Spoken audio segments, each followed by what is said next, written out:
Hey everybody, sorry for the weird silent opening. For some reason my microphone wasn't being picked up by OBS. It happens. How's everyone doing? Just pulling up the chat on my phone.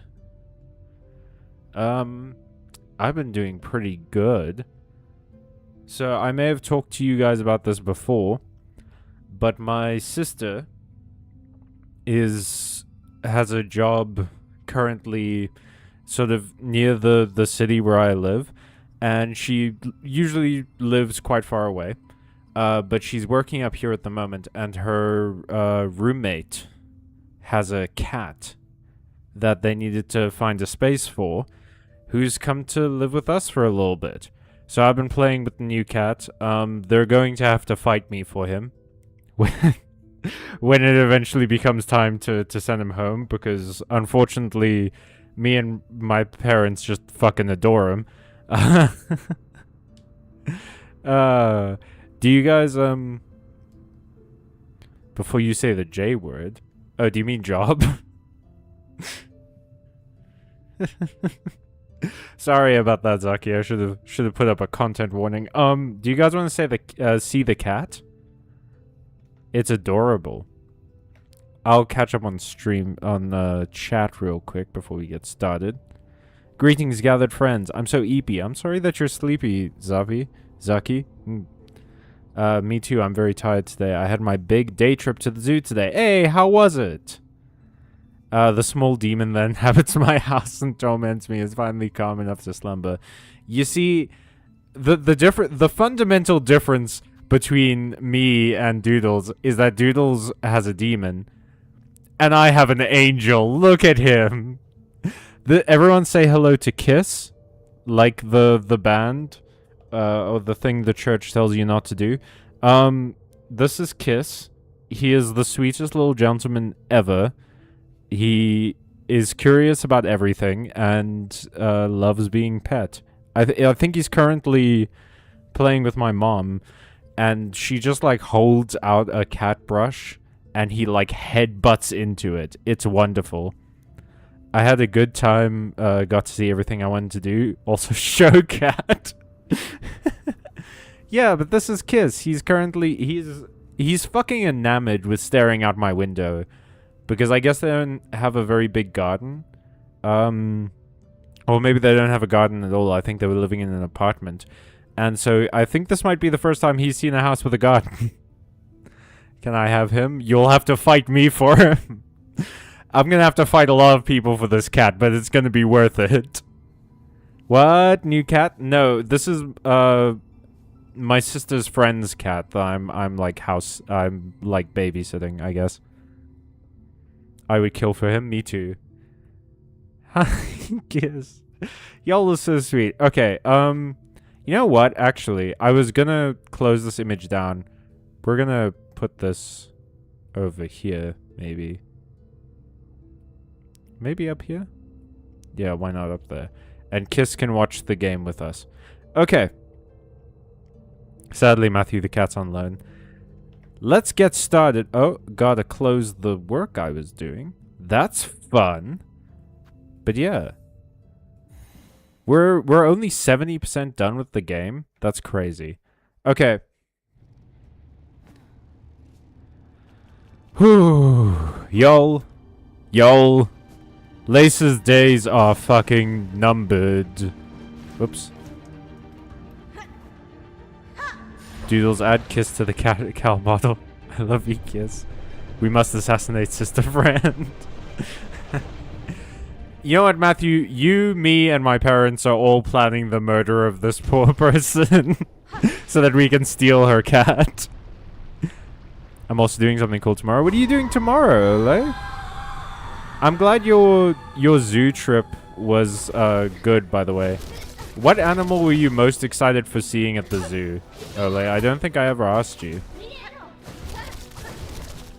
Do you have like a favorite zoo animal?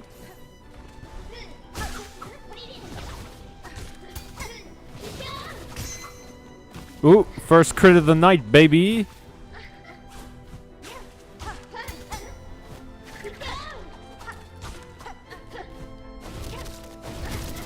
Ooh.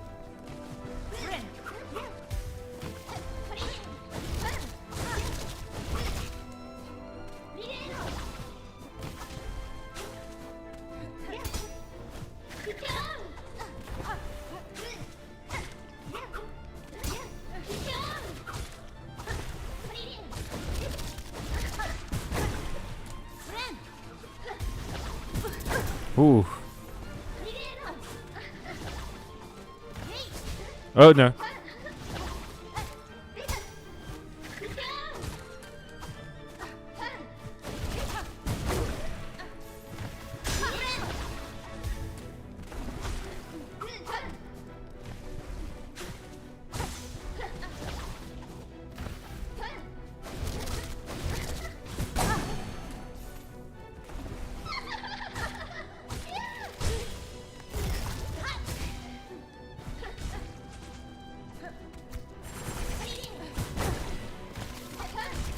Oh god. Oh no. Oh no.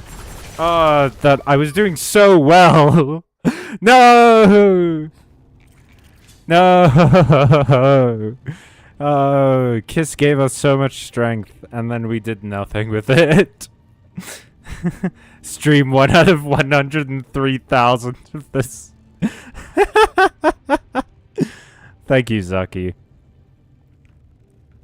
I'll do my best. Oh, to add Kiss to the cat model. You're gonna do an amazing job, Doodles, I know it. Aw, y'all are cute. What's this boss's name? Oh, it's like Dark Lace or something. Do you see giraffes? Did any hatch? Tomorrow, yeah, giraffes are like Pokemon. They come from eggs. We've established this. For those of you just tuning in. Tomorrow I'm gonna learn a new tour at my job so that I can start doing it myself. It's a tour that takes guests to a preserved steam train to take a little ride on it. Aw, that's awesome. I want to take a little ride on a little steam train. That's wonderful. That's fucking magic, dog. Lost Lace, it's the final boss, yeah. I did see giraffes, no hatchings, though. Trains mentions autism peaking. The autism levels have gone into overdrive. Maybe next time. Oh well. I think I was most interested in seeing the chimpanzees, which I did get to see. Hell yeah. That was a warm-up. You got this. Unfortunately, my warm-up went really well, so I'm not looking forward to the rest of the fights.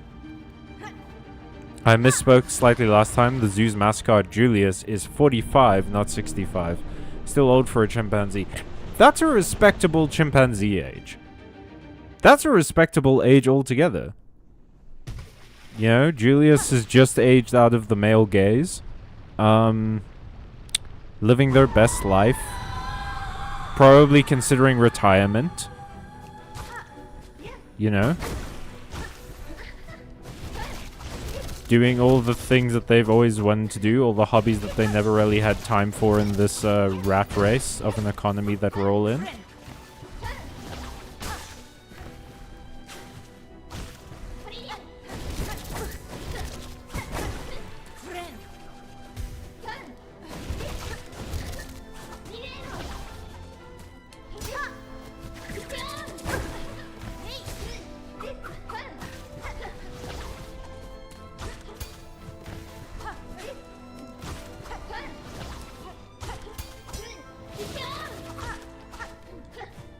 Oh, Lace just like kind of glitched out there for a second. Her AI didn't know how to like deal with me constantly running back and forth. That's fun. Oh, you can see Grandmother Silk. Mother is twitching.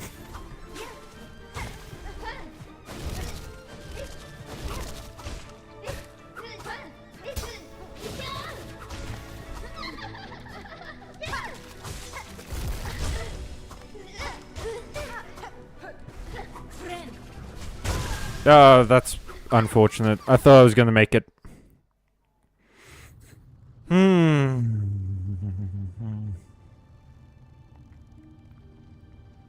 Still good on him. Exactly. That chimpanzee was a teen when I was born. Same, dude. I've never been on a train. We don't have those here, at least not anymore. Really? That's a shame, Zaki. You know what? One day I hope that you get to go hang out on a train. It's a good time. We have the Gauw train here in South Africa, and I've taken it between cities, and it's nice. I like trains. If you couldn't tell by my obsessions with Pokemon and poor social skills. Julius is definitely a bit of a local animal celebrity. He has a bread named after him. What do you put on the bread? Please tell me it's Caesar salad. So it's the Julius Caesar. The fuck happened to your trains, bruh? I've been on a train twice. It was okay. I like trains a lot. It's one of my favorite forms of travel. Trains are better than boats, and they are far superior to planes.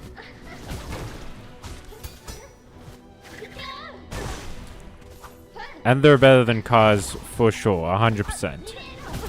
It's like being in a car, but you can like move your legs more. And your boy has long legs. I need space. Country being shit, lol, and wars and shit, and classic country. For as long as I was alive, we didn't have trains.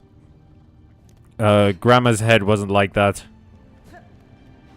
At the start of the fight. It was a Gauw train for me too. There's still a train tracks, and I can hear you. I heard you can still get a job at train stations, lol. Well, maybe you do have trains. They're just not like transport anymore. They could just be, you know, like cargo trains. Julius bread is pretty normal bread for your ordinary breakfast or lunch mostly. I suppose if you wanted, you could put a Caesar salad on.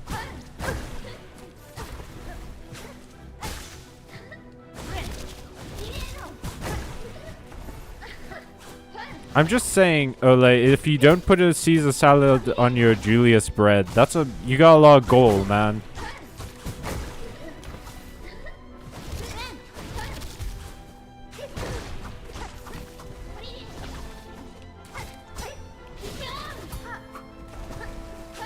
Oh, that's annoying. When I hit the sword instead of the person holding the sword.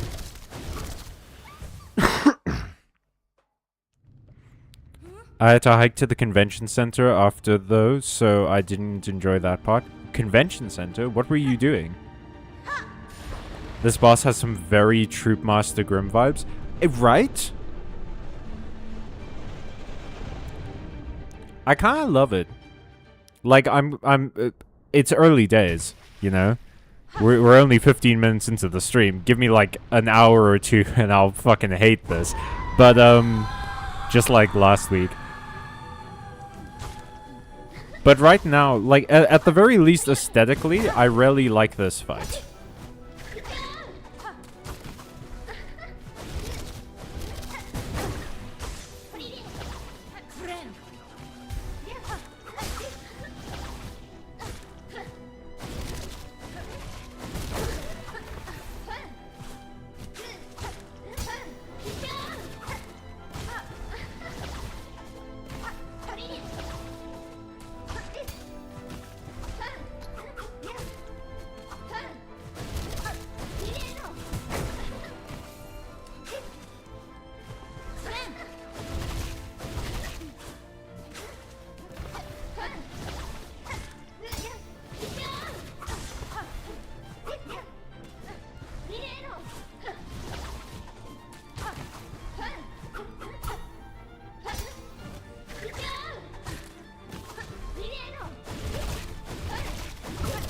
Oof.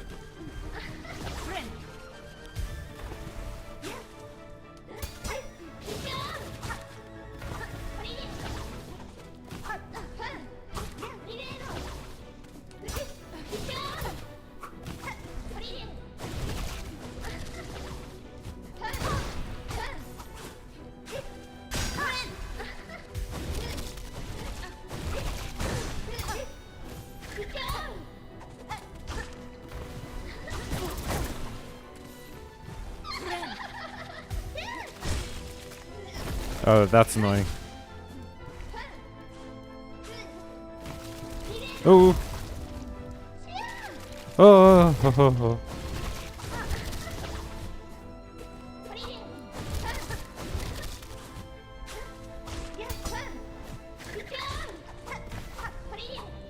Oh god.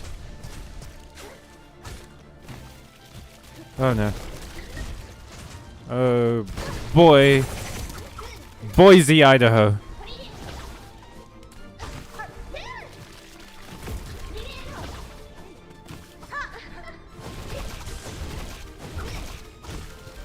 Oh. Oh. Oh. Oh. Oh. Oh. Oh. Oh gosh. Oh, Lace, you trash goblin. Oh, we got to phase 1.5. It's fine. I'm trying to find an image of this bread. What? Matthew, if you find an image of the bread, you have to put it on Discord. That's the rule. Hang on.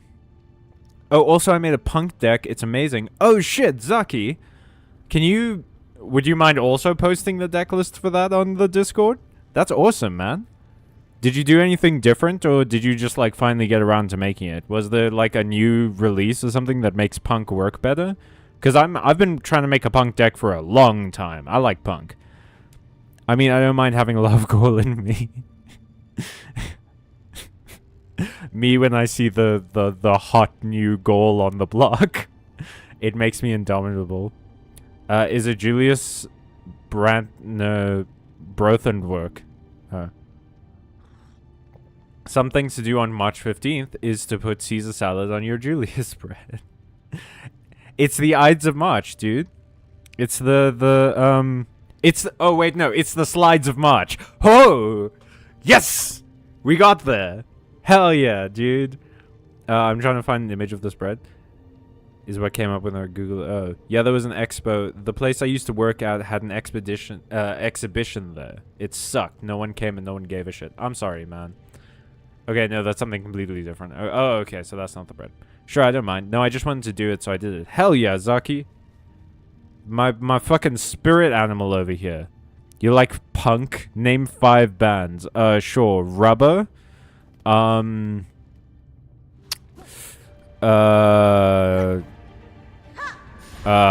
Metal. You can ban things with metal. A bandage.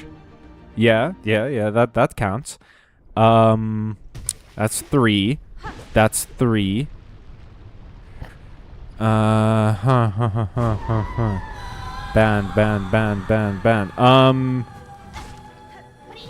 If you violating the Twitch terms of services will get you banned. So that's another kind of banned. And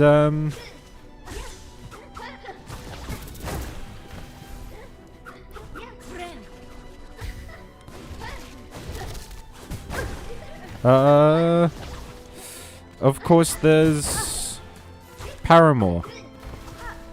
I really like Paramore. Let's go! It's not fully complete. I still need a 1 rising scale and like something else I forgot. Silk bands? What is silk bands? Is that like a real thing? What are they used for? Oh, I should have said Band of Brothers. Damn it. It was right there. Right there, and I didn't go for it. But yeah, Zaki, I also need to finish some decks. I'm gonna build a fairy tale deck, but that one's looking kind of expensive. I gotta say, man, one of the things I dislike about Yu-Gi-Oh! A lot is that whenever a new archetype comes out that supports an archetype I'm already playing, and I look to go and like build a deck, like I net deck something, right? It's always like, oh, we use 3 or 4 cards, 3 or 4 main deck cards from this archetype, and then the rest are like 5 copies of every extra deck card this archetype made. That kind of sucks. Like, I wish... I wish there was a different way of doing it. But yeah, I'm looking into... I redid my Magnet Warriors deck. Oh wait, no, I showed you guys the new one. So yeah, I took Fiendsmith out of it, which is fun. I'm gonna redo my... I'm doing a Magistus Fairy Tale deck. What else? I need to finish my Archmage deck, which was doing well.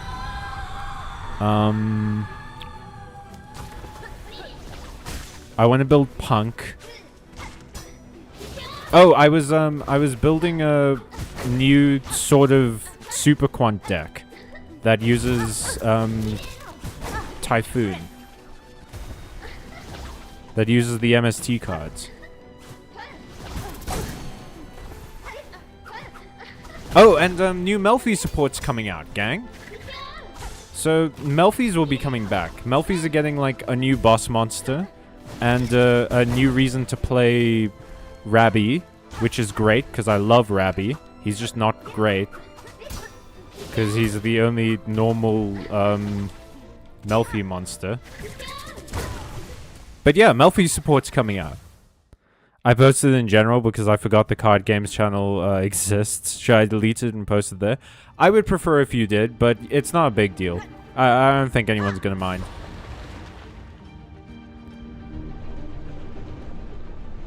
Let me not ask you any questions before I fight. It's fine. Look, we're still learning. We're still getting the groove in. Here's a band. The band you had in had to free from capture in Barnacle's 2006 promotional campaign. Never miss an opportunity. Oh, hey, more good news. I finished Emilio's second gym portrait. So now I only have one more to do, and I can start officially working on the gym leader videos. Like, working on the videos proper, like the script and everything. But the portraits were honestly probably going to take the longest. But I'm working out some new stuff for the teams, and I've discovered the Legend ZA...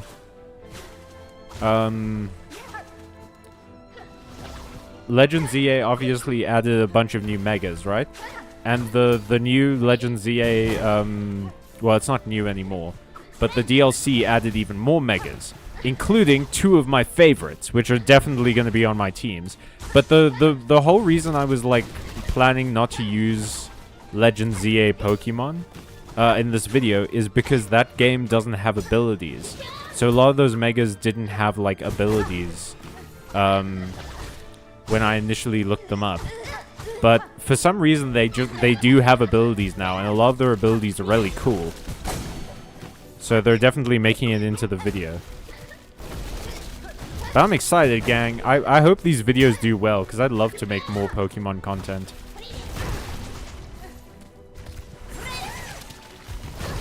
It's like one of the few things in this world I have any actual knowledge on. Oh, gosh.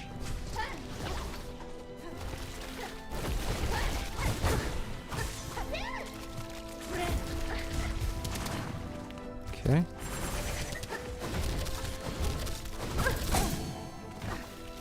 Ooh. Ooh. Oh, that was silly of me. Okay. Come on! That sucks.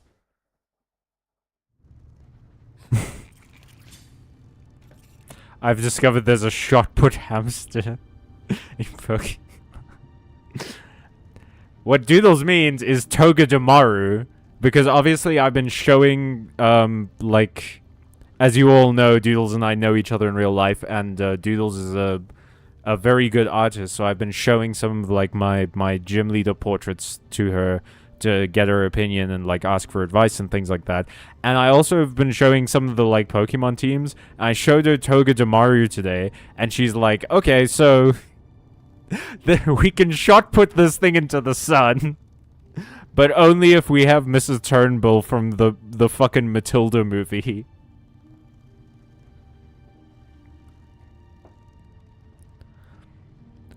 I should watch a match of Elf Note versus Branded in NAWCQ. What's NAWCQ, Matthew? Fucking Venom. I'd being a douche. What? What was that? Elf Note looks strong. Elf Note has, I don't know if I like Elf Note, to be honest. Like, a lot of the cards I'll look at Elf Note and I'll think to myself, like, that's kind of cool. I can kind of see the vision here. But I don't know, man. Maybe I just haven't seen enough of Elf Note to, like, have a real opinion on it. Oh, the little roly-poly hedgehog, yeah. Togedemaru. Lol, who's short pronounced it. Thanks, Zaki. I appreciate it. North American World Championship qualifiers? Oh, okay. Is that, like... Does that get held every year? Well, I suppose it would be. Venom is being a douche. Oh! Oh, because... Yeah, because she's covered in the licorice goop. She got that bad batch of Paltrow, if you know what I mean. She's covered in Gwyneth. She has, like, goop on her. Togedemaru is definitely the Gen 7 Pikachu clone. Oh, yeah, man. But, like, there's always one. You know, like, Pachirisu is the Gen 4 Pikachu clone. And Emolga is the Gen 5 Pikachu clone. Minim and Plusle are the Gen 3 Pikachu clones. The only generation that didn't have a Pikachu clone, I guess, was Generation 2. But that introduced Pichu, I believe. Which I guess doesn't count because it's just in the Pikachu evolution line. And then I guess Gen 7? Or Gen 6? Gen 6 or 7. Which one was Sun and Moon? That had Alolan Raichu, so they didn't need a Pikachu clone. And then... Oh wait, no, was that where they... No, they introduced Togedemaru in Alola, didn't they? So yeah, you were right, Ole. That must be Gen 7 then. Did Sun and Moon have a Pikachu clone? You can't fucking tell me that Toxel is the Pikachu clone of Gen 8, right? There's no fucking way. I know Gen 9 had the Pikachu clone, which is, Poor Me or something. It's the electric fighting one. And it fucking sucks. Every evolution of Poor Me looks like the same guy. But just, like, vertical. Well, I actually guess it's Mimikyu. All I know is he heavy. He is heavy. Doodles. Doodles. He ain't heavy. He's my brother. Confirmed. Togedemaru is my brother. I am also an insatiably round Iron Mouse. No, wait. Hang on. Iron Mouse is a streamer. I guess I'm an insatiably round streamer, so that works. I can't sing like her, though. Damn. Iron Mouse is talented, guys.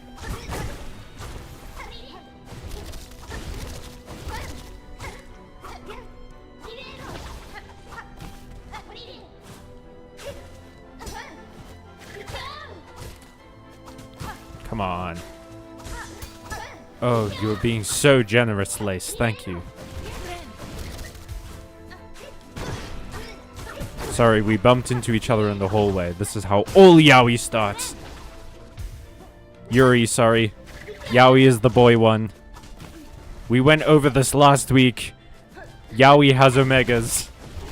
In Yuri, everyone is a swordsman.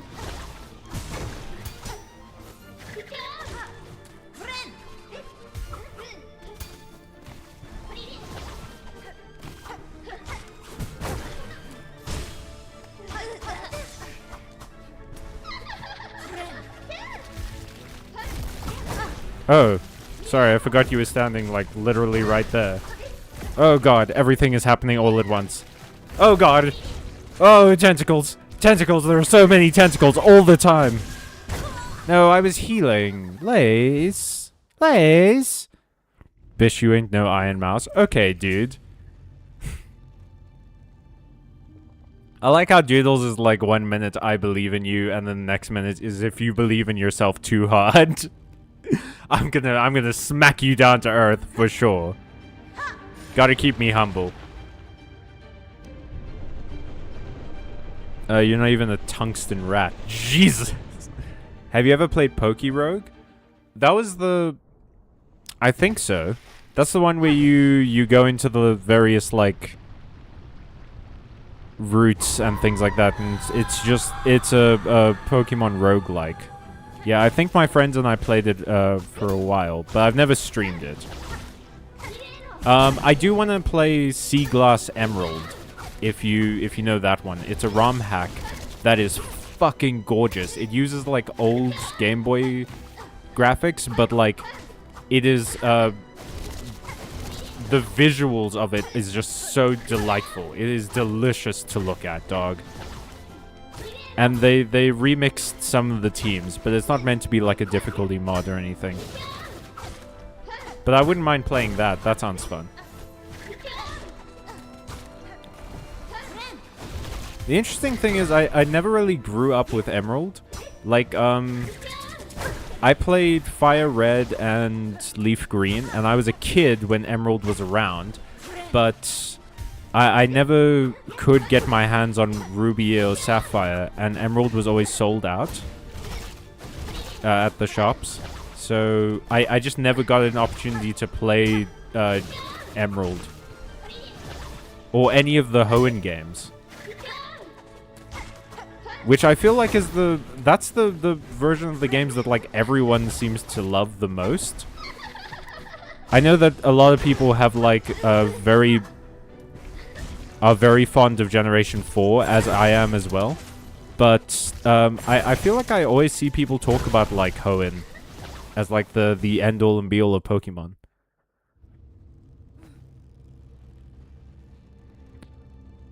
Hang on. I didn't, but I was a backseat Pokemon facts knower on a few streams where a friend played Poke Rogue. Ooh! It's actually so fun. It is! Lesbians love sword. Mewit. Hey, Blader, welcome to the stream. Mewit player Silksong. Anyone, it's a mod. Oh, multiplayer Silksong. Oh, that... I mean, how does that work? That's pretty impressive. If, like, I imagine they... Is it... It's probably quite similar to, like, seamless multiplayer for, like, Elden Ring and stuff like that. But that sounds fun and interesting. No, dude, I'm joking. Tungsten Rat is what her friends call her when they're joking. Oh, I don't know. As it turns out, I'm not as knowledgeable about Iron Mouse as you thought I was. I must be RB. Okay, see you in a bit, Zuck. That's a terrible shortening of that name. Never doing that again. Steal Grandma's crown and stab place with it. If I could, Doodles, I would. But unfortunately, all I have is my knitting tools. And she's about to get a fucking sweater. Let's go. Can I put it in the chat? If you...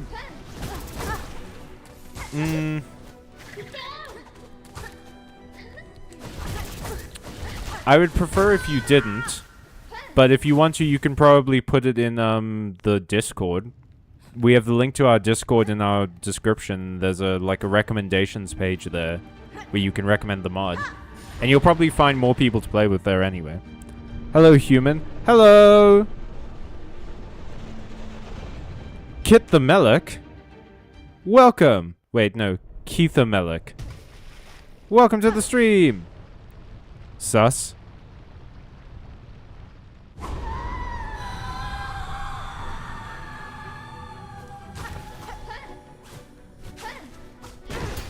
I mean, I wouldn't get your hopes up though, Blader. Like, I don't think people are very keen to trust links these days. Although I suppose if you've modded games before and it's like a Nexus link, then people will probably know what you're talking about. Nexus is the reason that my version of Skyrim was on my computer for so many fucking years. Right up until all of the mods I installed made the game language German for no discernible reason. I installed like an infinite market mod or something, and for some reason everything in Skyrim was in German. Which I guess, you know, more realistic than it being in American English, I guess. Although realistic, that's something, okay, we need to talk about. I kind of hated when people describe like realism in fantasy. You know, like I know I've been writing fantasy stuff for a while now. I know that there needs to be some level of realism just to like keep the world grounded and believable, so that, you know, the truly fantastic stuff about it can really shine, because there is like mundane, realistic stuff.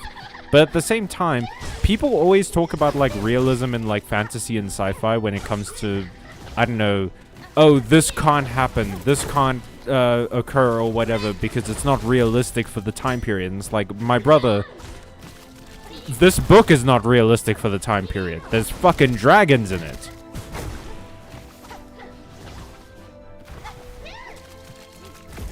Like, I get that the book is probably based off of a time period that you know, informs a lot of the aesthetic design and, you know, societal rules and everything. But at the same time, if a man can shoot fire out of his hands in this book, then a million other things can happen, and we need to be okay with that.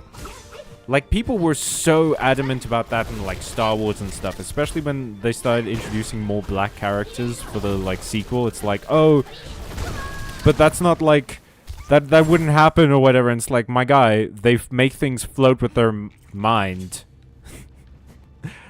There's space laser sword samurais in this franchise. What the fuck are you talking about? Reminder, George R. R. Martin has corn in his world? Yeah. There's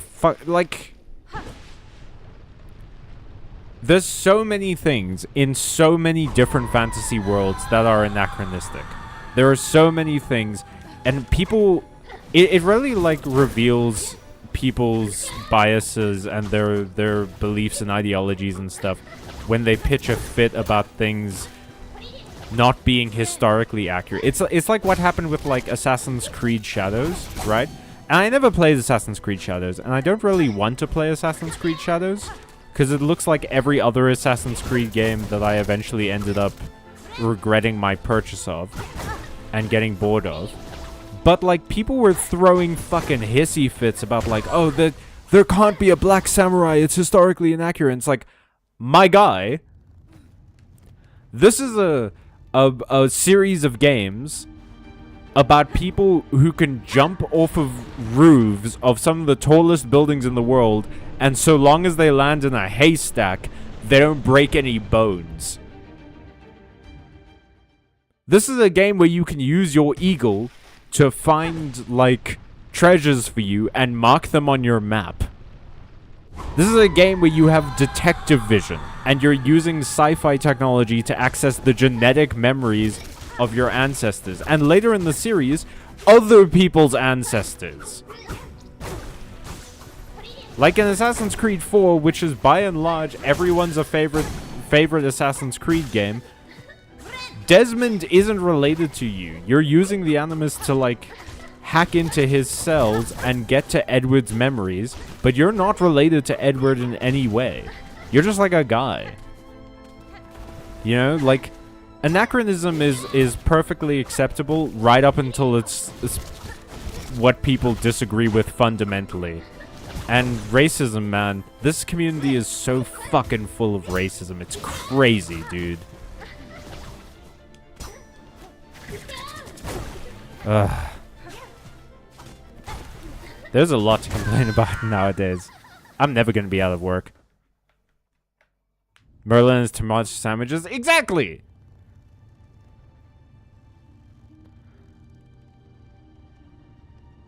Okay, here's the name. Silksong's Steam multiplayer mod on Nexus Mods. Why is it Steam multiplayer? Huh. Do you... Sprechen die Dish? Hang on. Sprechen Sie Deutsch? No, nein. What do you speak early? Norwegian and English. Oh, cool.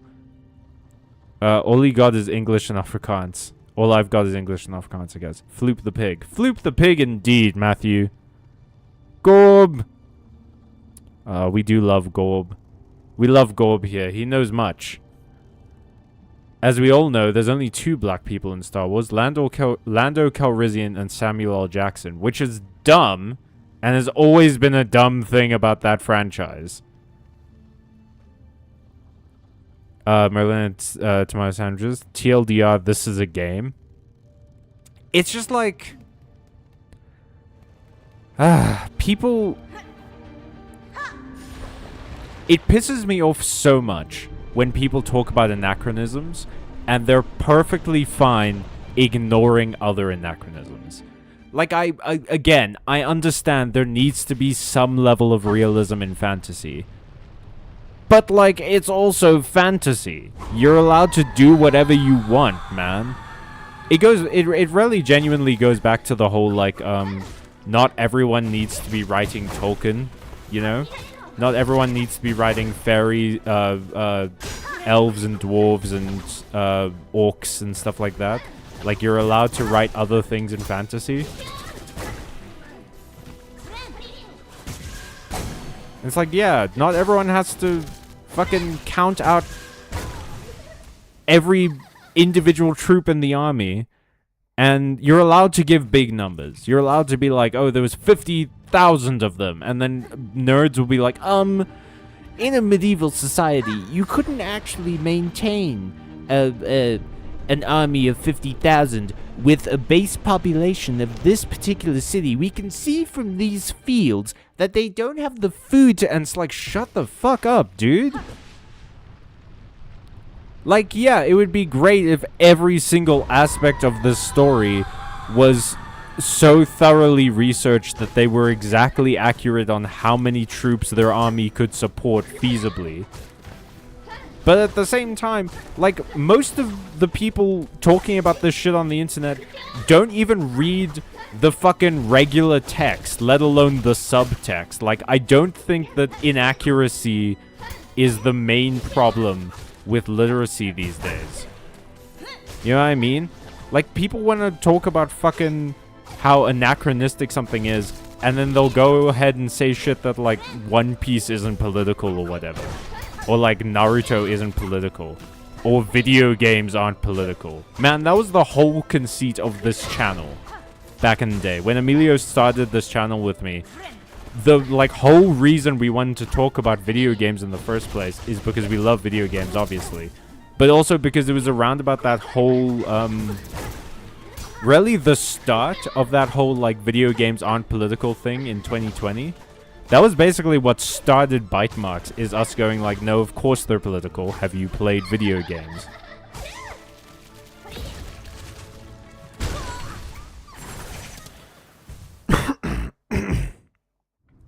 When people complain about stuff like that, I just remind myself that all media is just something that gives us an excuse to start a conversation with each other. I don't think it comes from a bad place. It's just something to talk about. I get you, I guess, but I disagree on that front. I think that media has such an, like, massive influence on the world that I don't think you can look at it as just a conversation starter anymore. I think media does need to be analyzed, and I think media does need to be understood. And I think, like, it falls into the same category as like, just let them be happy, or just let them like what they like, or whatever. You know, and it's like, that's great and everything, except if people can't understand the texts they read, they start using it to justify a lot of their beliefs and actions without fully understanding what the writer was originally trying to say. And you can see it with, like, a lot of the, like, Harry Potter stuff, right? Like, people did not clock for a long time how much racist shit and fatphobic shit is in the Harry Potter books, yeah? And then they acted surprised when J.K. Rowling turned out to be a TERF. Like, no, the signs were there, man. We just didn't see it because... And that was something that, like, I didn't pick up on when I was a kid, right? Like, that's shit that... If you aren't paying attention, if you aren't looking for that stuff, it's very easy to miss it. And so many people are so, like, content to close their eyes to that kind of thing. And it happens all the time. Like, anime has a huge problem with sexualizing minors. There are so many instances of, like, fan service and things of people who are way too young to be going through that stuff, and it does influence people. It influences people to especially if you're young and you're getting into those kind of shows. Like, we can't deny that media has a particular influence. And especially when it comes to, like, representation, right? Like, the fact is, and saying this as a white person, it is very easy for white people to center themselves in basically everything, because for the majority of our existence on this planet, we have been in control of all of the media, and all of the heroes in all of the media products have been white people. So it's very easy for a lot of white people, even just subconsciously, to think that they're the main character of everything, you know? Because that's what they've been seeing for their whole lives. And again, it all really comes down to no one's immune to propaganda. No one's immune to media, no one's immune to being influenced, and we have to make sure that the media we consume and the media that we produce is healthy for people, you know? And that doesn't... I feel like when people hear that point, they immediately go like, oh, so no one's allowed to, like, be a villain anymore. No one's allowed to do bad shit. No, obviously. You're allowed to represent people who are doing bad things as bad people. It's when media tries to, like, show the villain doing some really awful shit, and then they say, like, but he might be doing it for a good reason. Maybe he's genociding all of these people because they're all evil. And it's like, what? What do you mean they're all evil? How can an entire species of people be evil? And this is problems I have with a lot of stuff. Like, one of the things I've always hated about, like, the Lord of the Rings, for instance, is that the orcs are just evil. They're just evil. Like, that's all there is to them, is being evil. And I've always hated that. Because, like, you're allowed to represent your villains as more complex than that. But you have to also, as the writer, explain, like, no, what they're doing is bad. The reason they're the villain is because the thing that they're doing, even if they want to do something good, they're not doing it. They're choosing to do evil here. And that's important.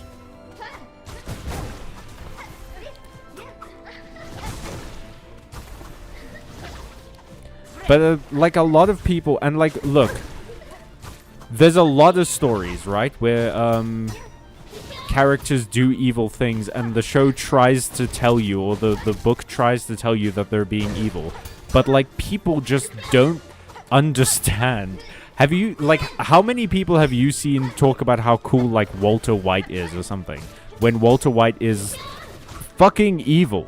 He does evil shit all the time in that show, like, constantly. And the whole point is that because of who he is and, like, how he sort of made the wrong choices in his own life and his own pride and everything and shit he refused to deal with, he got into this situation and he's doing evil and he's hurting the people around him.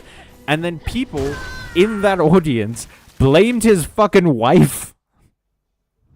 You know what I mean?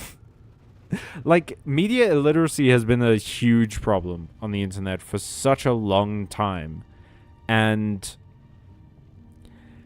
it's something we desperately need to address. Like, obviously, it would be way better if we could fix world hunger first or end a few wars first.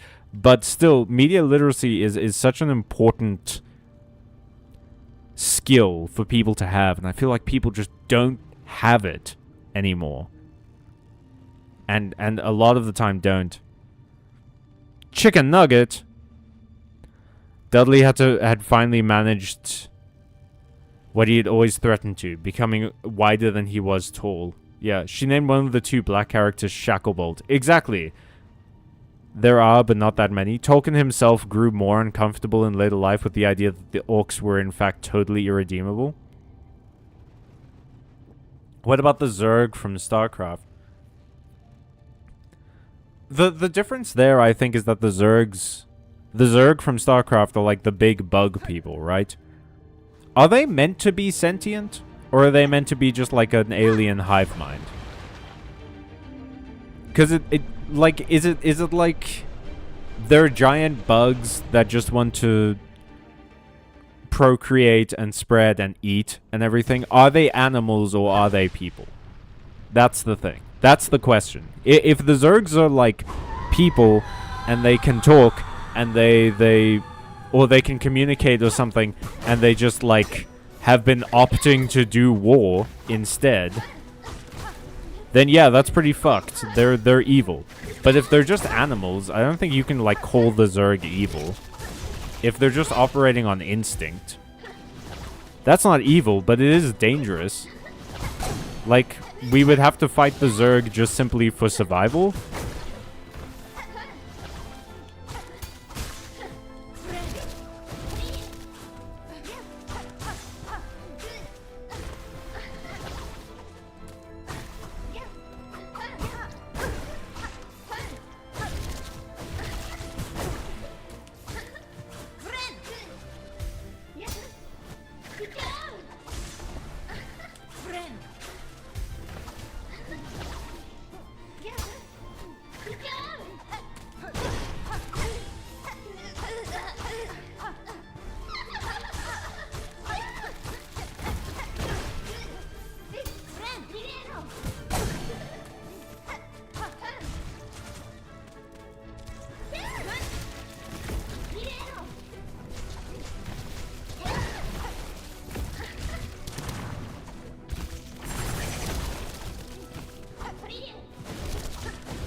Ooh.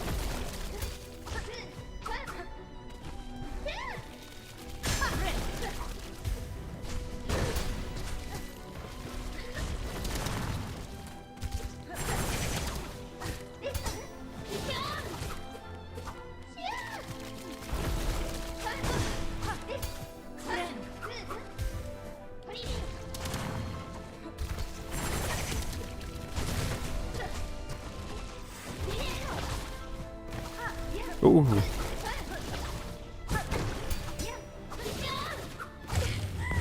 Oh, hey. Oh, shit. Okay.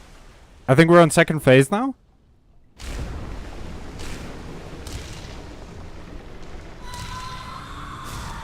Oh, boy.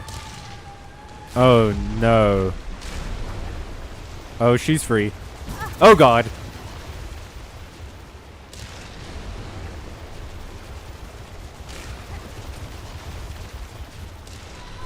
Okay.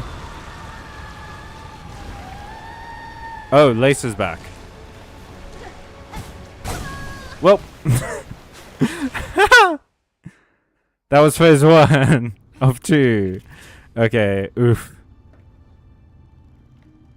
Wowzers. But this stuff really hits on my own personal bugbear of bad faith responses. Oh, you think goblins are anti-Semitic? They're not human, bro. You're the one comparing humans to goblins here. My brother in Christ, goblins are fictional beings that humans made up and are informed by human ideas about what other humans do and are like. Sure, orcs aren't real, but you know what is real? Human bigots calling other groups of humans they don't like savage brutes. Yeah, exactly.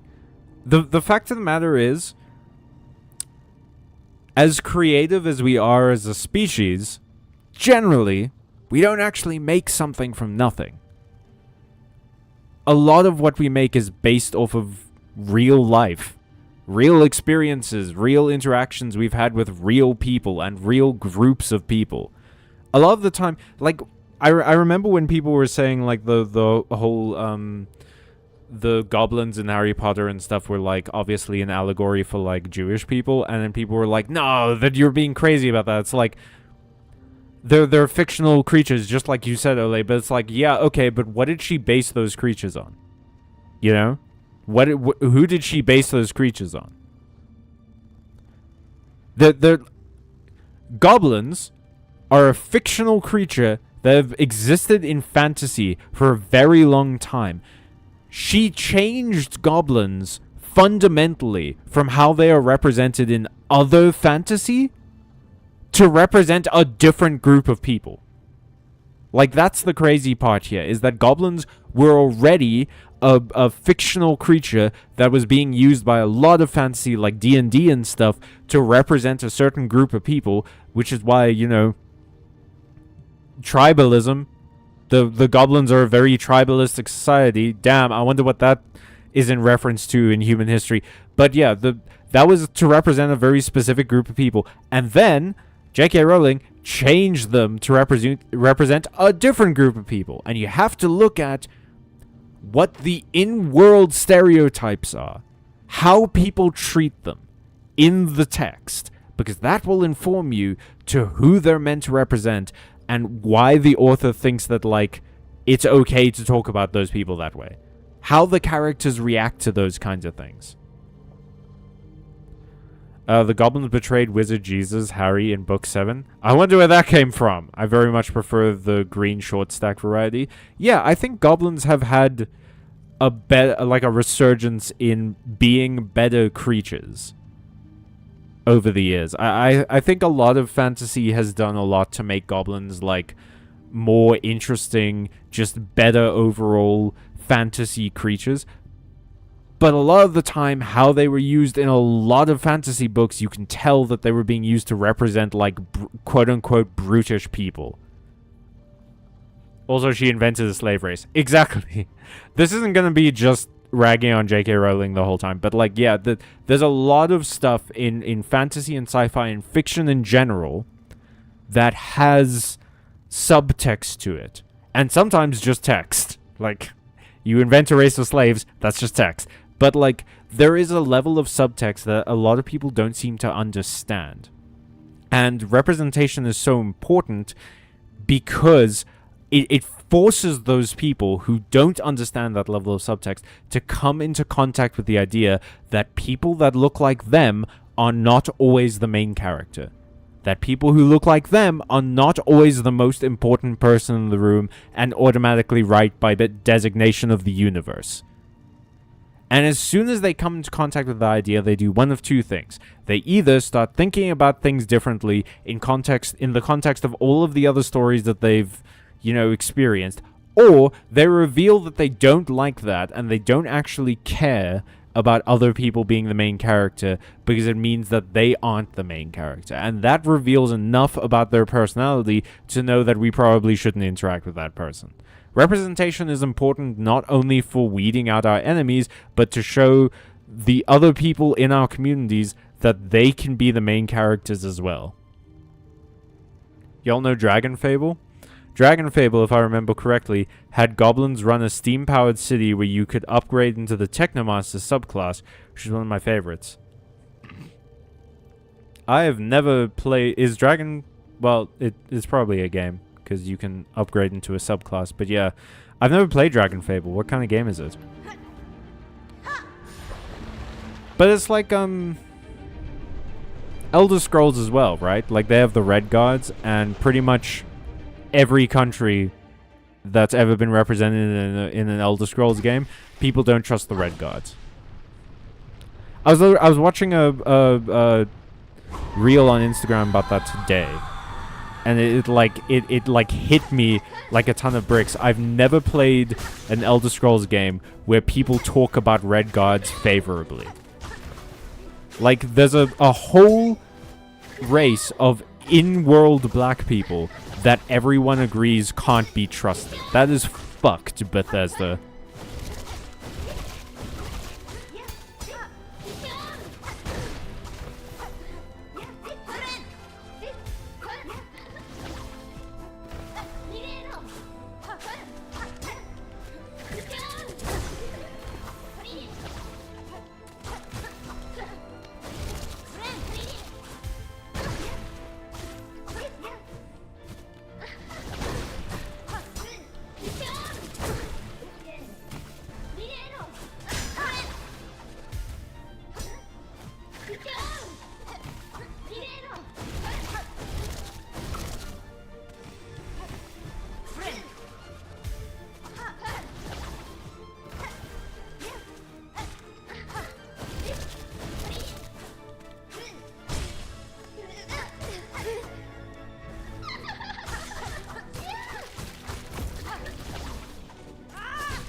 Okay, phase 2, let's go.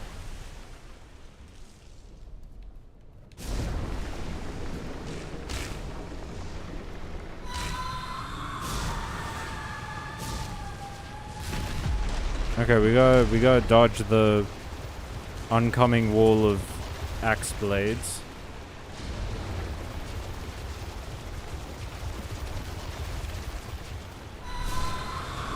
And then Lace comes back.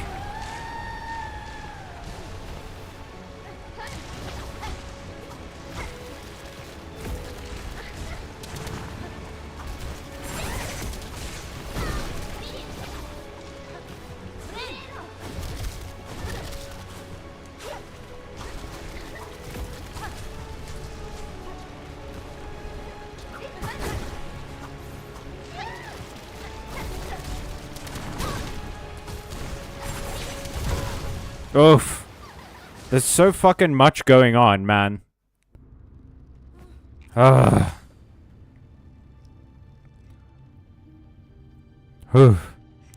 Flash-based 2D side-scrolling fantasy RPG. It's part of the Artix game brand, MechQuest, EverQuest. Oh, I played a lot of them in high school and middle school. Oh. I know the name EverQuest, but I never actually played it. Damn, this game looks like a blast from the past. Hell yeah. Also, speaking of goblins, props to Artemis Fowl for making goblins fireball-throwing lizard folk for some reason. They made goblins kobolds, basically. Artemis Fowl was a trip. It really was. Okay. We've gotten to phase 2, which is a big deal. It is a big deal.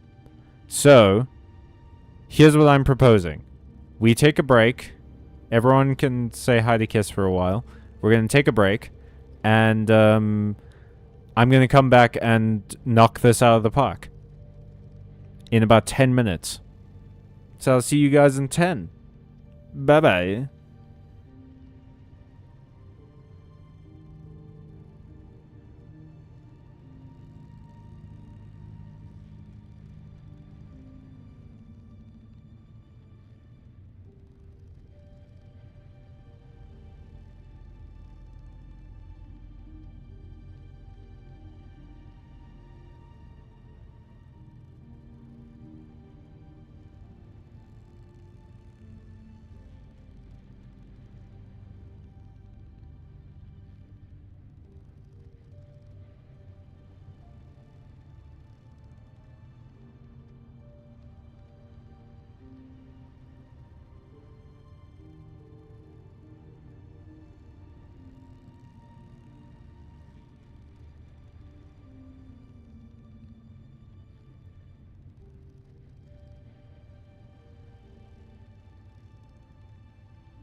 we're back.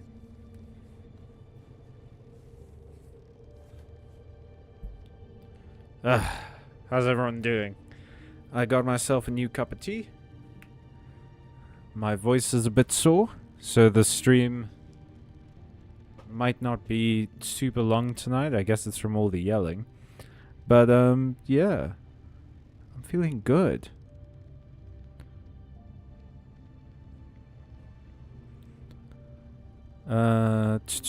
I like Artemis Fowl. Like, there are some problems with Artemis Fowl too, but I think it's way better written and much more cohesive with its themes and characters and world than Harry Potter ever was. Artemis Fowl learned to be a selfless person we stan. Hell yeah. I did think it was pretty funny, though, in the last book and finale. Artemis sacrificed himself to save the world, but he found a way to come back to life anyway because he is very smart. Yeah. I'm too smart to die. Okay. Actually, you know what? Before we do this, let's remember who we're fighting for, y'all. Let's remember what this whole thing is taken from us and what we're going to take back. Let's go. We're only one phase away from victory. Before tonight, we never made it to phase 2. And now we're making it there regularly. Let's fucking do it. Let's do it to it.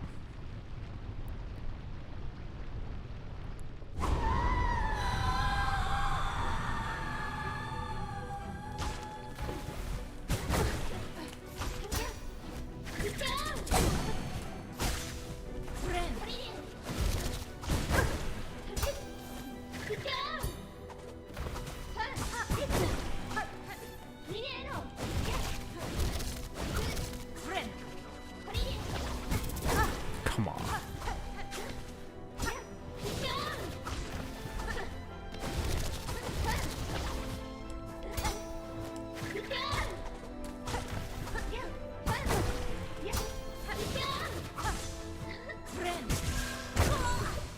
Okay, well, we're gonna do this for all of you. You, Chakra, you, Garmin, rest in peace.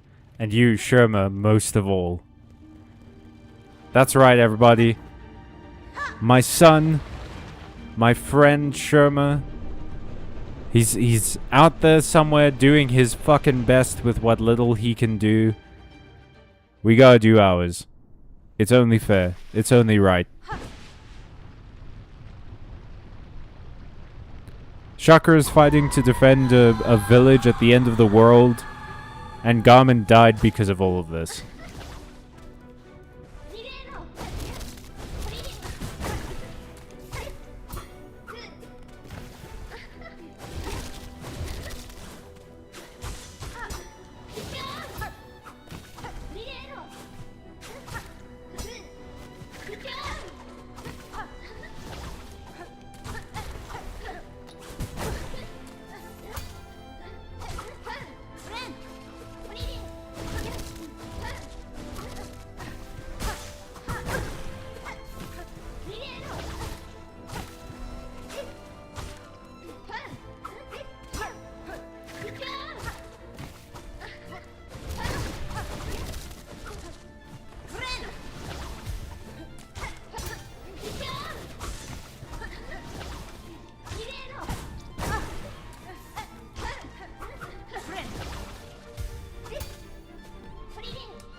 Phase 2, baby.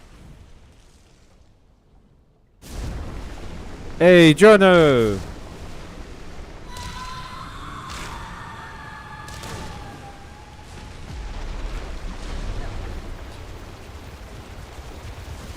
This is the attempt, you're right.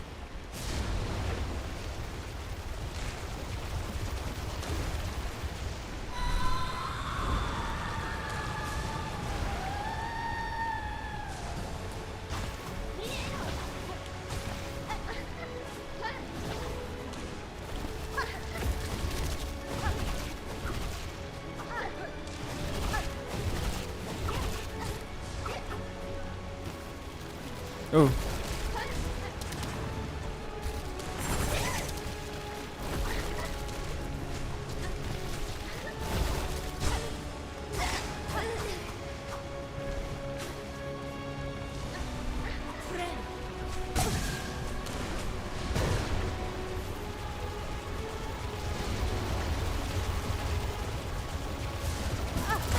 Ah, damn it. Okay.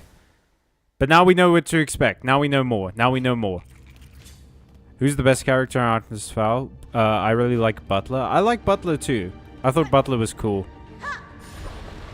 But I didn't read all that much Artemis Fowl, I have to admit. Ooh. Don't embarrass me now, you're the worst streamer. Whoops. Whoops. Oh no. Believers are making nothing. Doubters are making bank.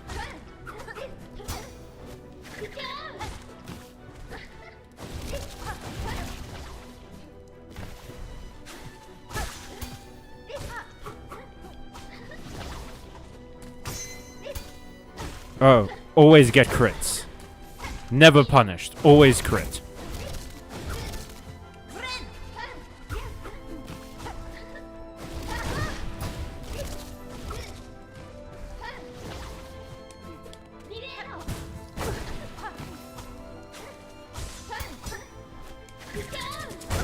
Okay, well, we got punished. Anybody got a good hot sauce recipe? I used to make a chili that was like... It was something like 3 cups of white vinegar, palm and bry spice, some diced up chilies, onion, and tomato, and then you basically just boil all of it. You want a little bit of liquid still in there, but you ultimately want it to be mostly just like the chunks, and it's really good, man. Not gonna lie, I never read Artemis Fowl. I think I read either the first book or the first 2 books. But it was a good time while I was reading it.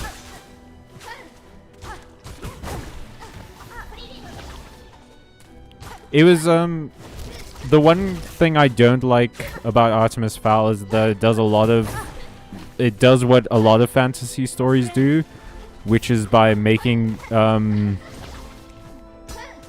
the main cast like part of the fantasy police, which I don't love. A lot of anime does that too. It's like, oh man, what if fairies were real and also they were a part of the police force? And it's like, why? But so many anime do that, man. It's like, everybody has magic in this one, and also they're the police. And it's like, okay, could we just, I don't know, what if they were a part of the Navy? You know, why does it always have to be police? Why can't they be like the mail service or something? Like, I get that the police feasibly probably fight the most people, like, would have to deal with criminals and such. But I don't know, man. I feel like you can do something different every now and again.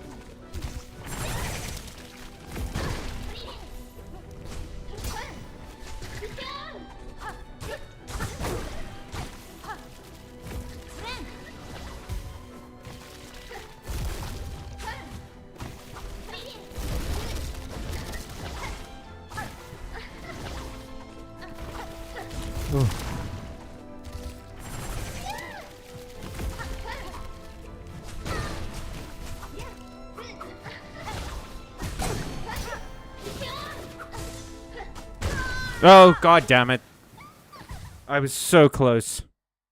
Fantasy Coast Guard. Yeah, Fantasy Coast Guard. Let's go. Did you know there were demons in Artemis Fowl? Shout out to the Force. Shout out to Fire Force. Oh yeah. Fire Force. I don't think I did know that there were. Wasn't that the? Wait, hang on. Wasn't that the like whole point of the first book? Is that they were investigating a demon?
Ooh.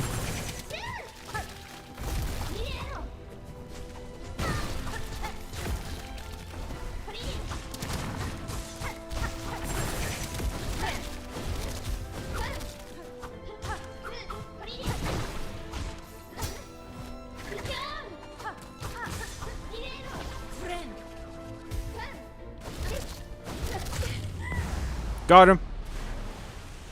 Okay, second form, let's go.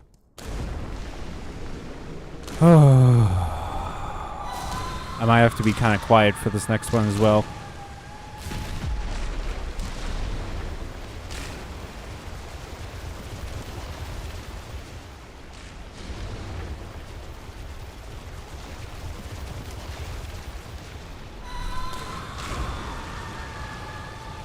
Hello, Lace.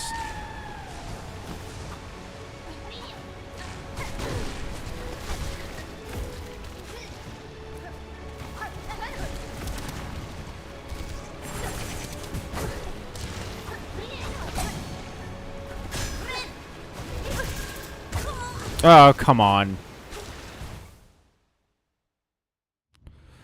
No, demons appeared in the 5th Artemis Fowl book, 5th of 8 total. Oh, okay. Kind of like how those interdimensional demons appeared in like the... Oh no, those ones appeared in like the 3rd Skullduggery Pleasant book. I think that was the faceless ones, yeah. I kind of like the fact that the Fairy Society was flawed in its own ways in the Artemis Fowl books. They're not perfect either. Actually very human in many ways. Just a lot less environmentally wasteful mostly. No okay. Artemis Fowl starts messing around with time travel in his later half. Gets weird.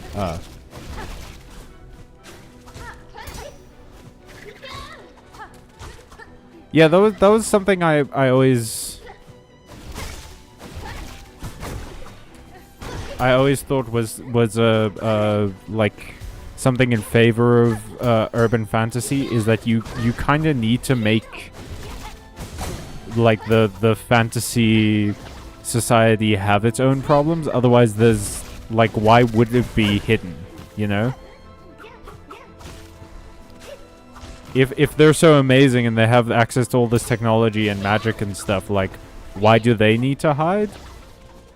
That never really made sense in a lot of things. There's a great I think it's a Brennan Lee Mulligan like interview or Oh, it was maybe for their, like, sort of Harry Potter-esque Dimension 20 season, where he brings up the point of, like, you know, if you have this tiny community of, like, uber powerful wizards, and there's literally no reason you're sharing that with everyone on Earth, like, you're a fascist, basically. Like, kind of every wizard in Harry Potter is a fascist just because they could solve so many problems in the world, and they're refusing to because, like, magic needs to be hidden for some unknowable reason.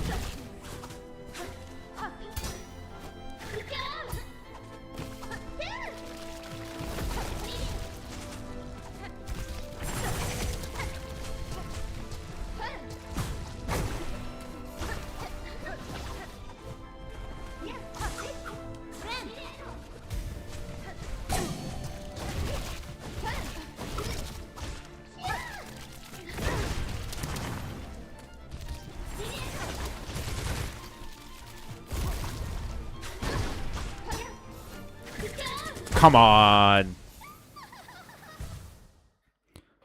I dipped when time travel started.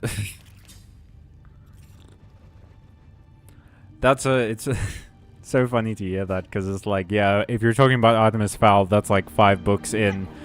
But like, if we're talking about Doctor Who, that's like the 2nd episode.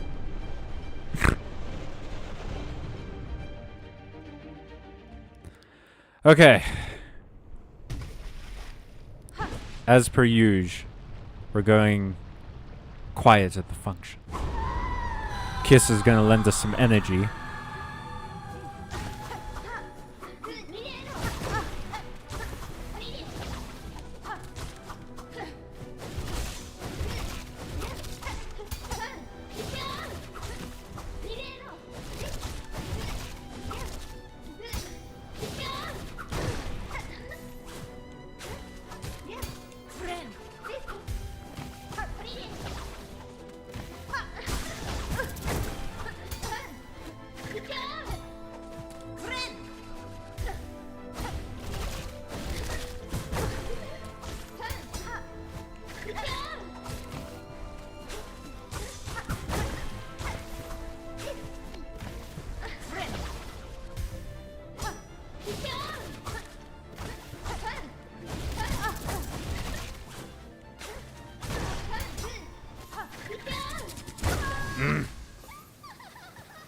Hey Cal, this is a distraction. Have you done your laundry? My laundry is done, Jono. Thank you. Time travel in my fairy crime novels? Time travel in the time travel show is fine. Time travel in my fairy crime novels? No. If we're talking about sort of like the end game of those urban fantasy books, though, I do remember at the end of Skullduggery Pleasant, there's a character called like Sakharin Rue, who, like, they never explain what Sakharin Rue's magic is. They just say Sakharin Rue knows things, and the reason for that is that he's Derek Landley, the author of the book Self-Insert. So the reason he knows things is because he's the author of this fucking book. But he can't, like, do anything. He doesn't have, like, any powers or anything. He can't, like, change the events. I always found that kind of fun. I need to stop talking. I need to just shut up and play video games. Oh. Gotta listen to the comment section sometimes. Sometimes you have to shut up and or nut up and play the video game. But I'm a yapper. I like yapping. I yap all the time. I'm caught in a yap trap. Come on.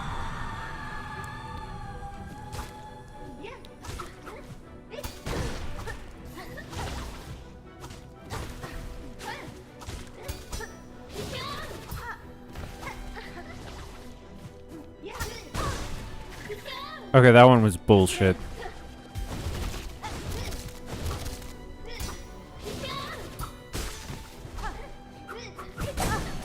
What is with this, like, delayed reaction shit that's happening?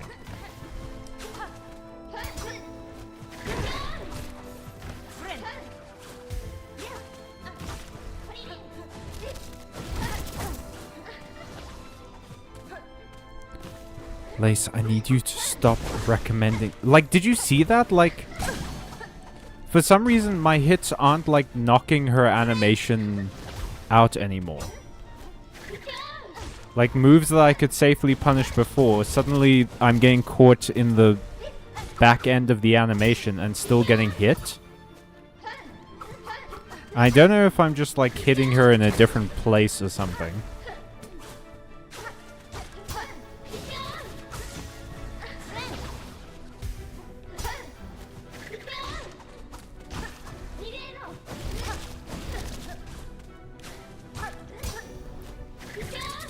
Come on! There's no way I got caught in that.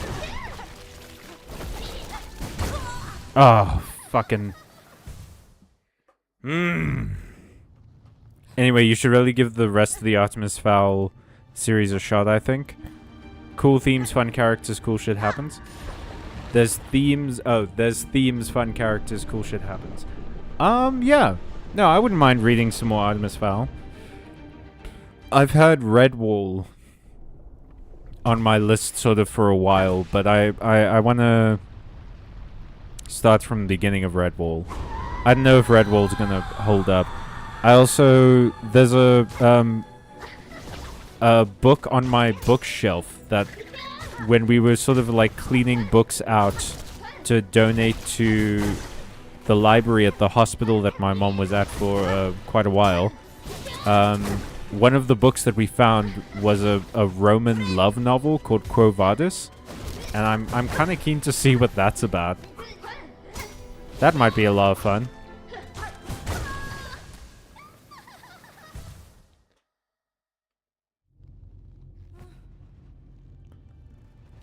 In the meantime, my Japanese murder mystery story has reached its first murder. Ooh! Who got murdered, Ole? And who do you think did it? Oh, a decapitation. That's fun.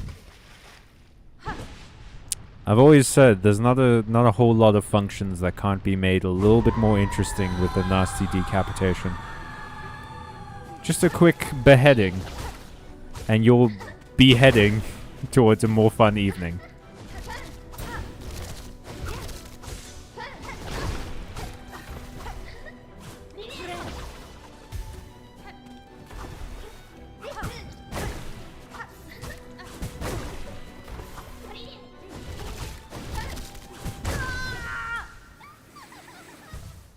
One of the three grandsons of Mr. Dead Rich Eccentric? Ooh.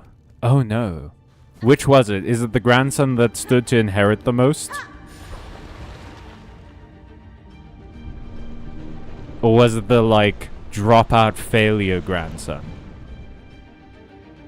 Or the middleist grandson? The one who doesn't have any, rarely redeeming features except he's not one of the other two.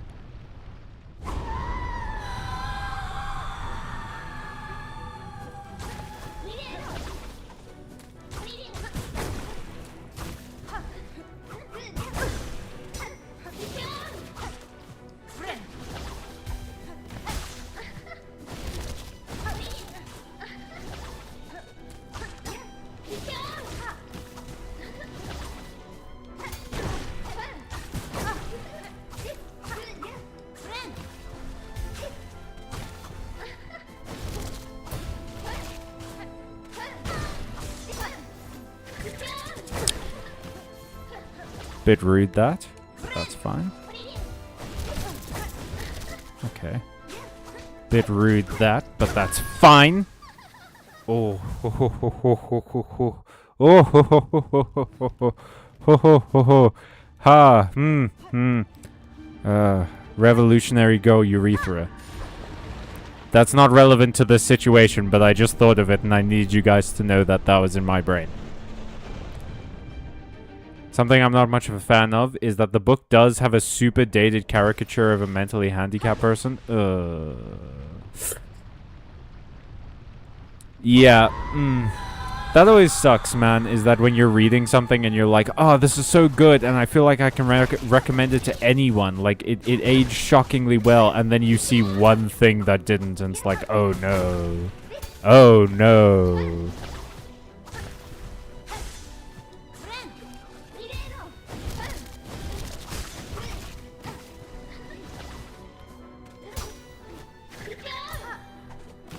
Wait, I got the back of her fucking sword? How did that happen?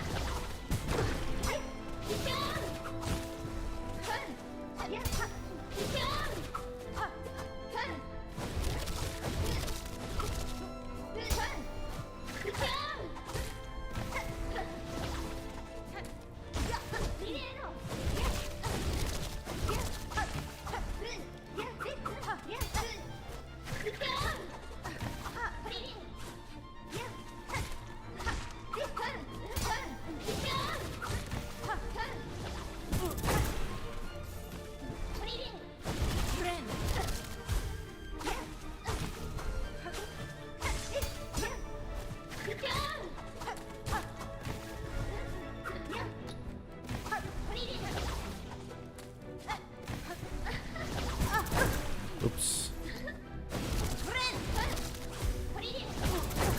Oh, come on. Rude. Rude, Lace. Rude.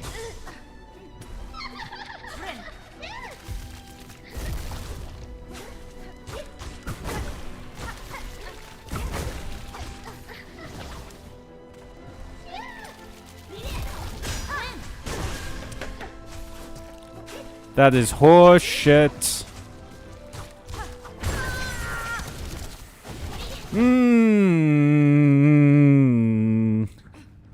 The rare beauty Tamacho. Wait, no.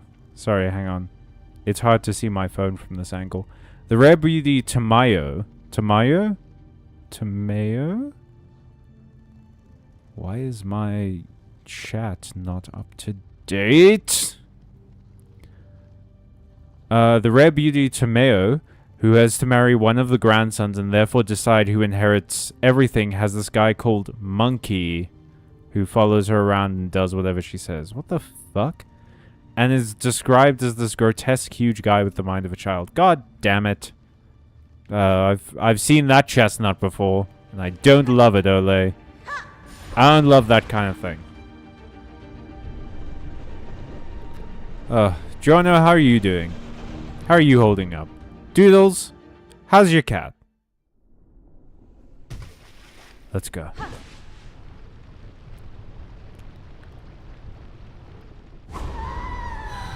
I like how they're using sort of like the white lighting on top of her head to show that it's still round.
I was literally almost at full health.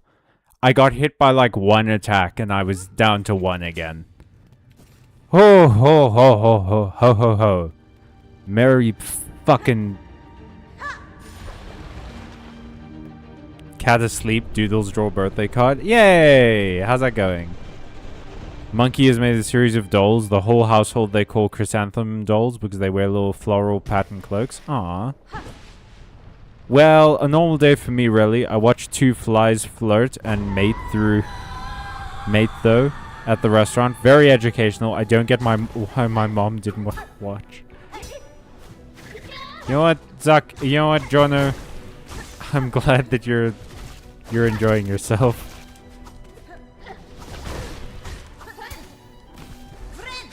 And I mean, you know what they say, the customer's always right.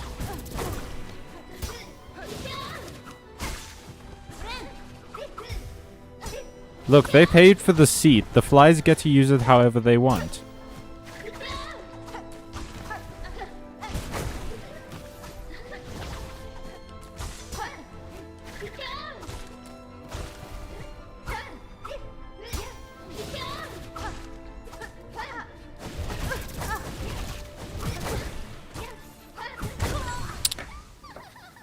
What the fuck? The Zaki curse. It will never leave, will it? I'm sorry, you guys joined at the same time. It's not intentional.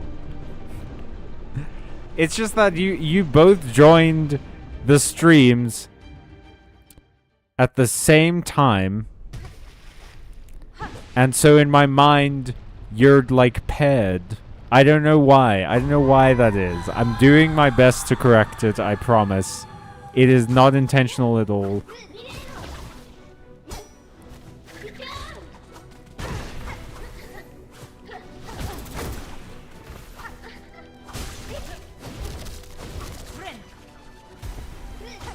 She has dumps like a truck, thighs like what, all night long.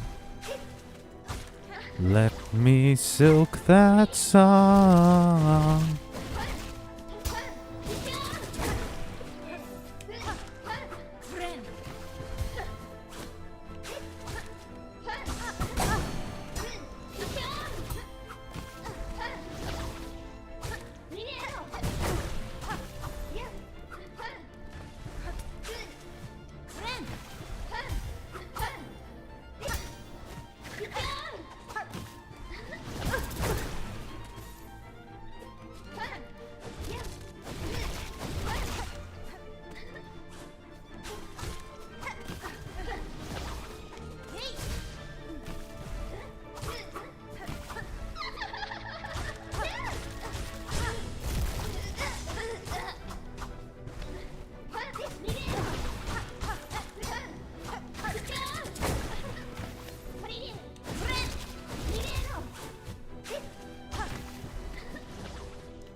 Hey, good job, Doodles.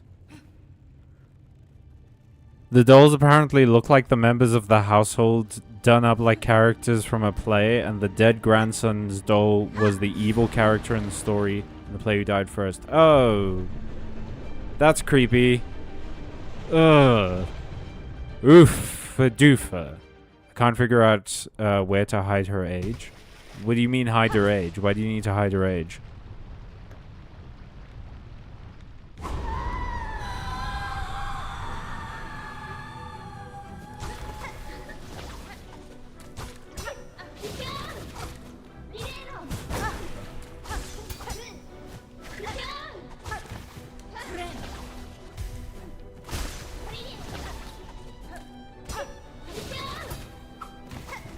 Okay, so I have a question for you, Ole.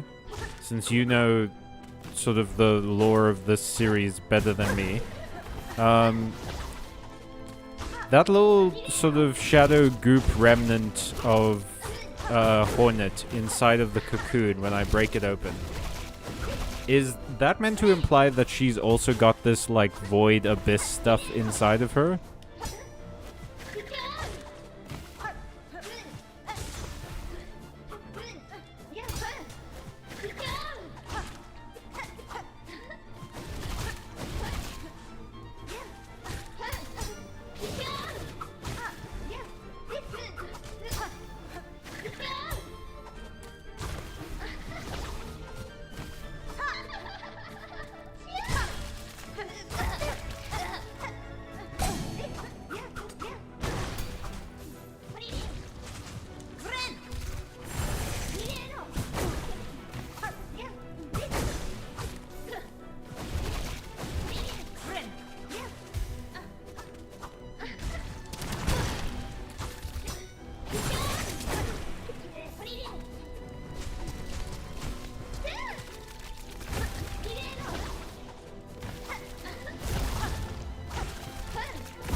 Ugh.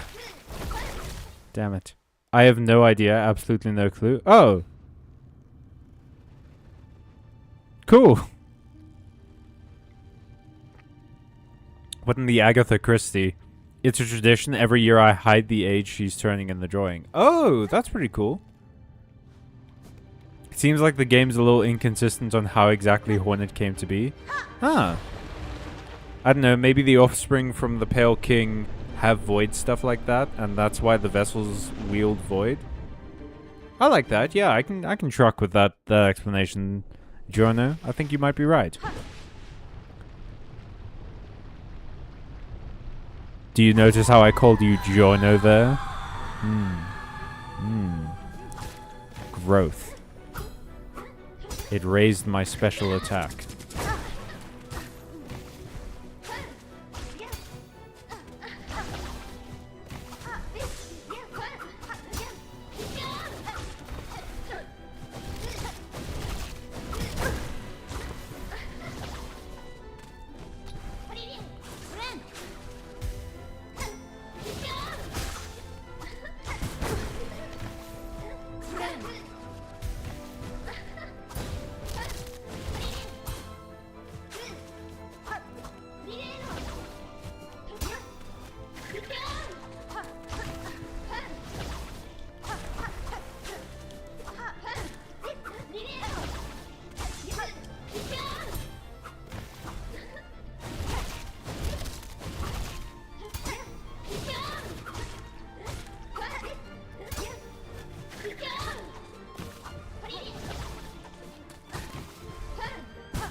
Got her. Ooh. Let's go. Okay, the first one is always from the left, and the second one is always from the right. Tear down.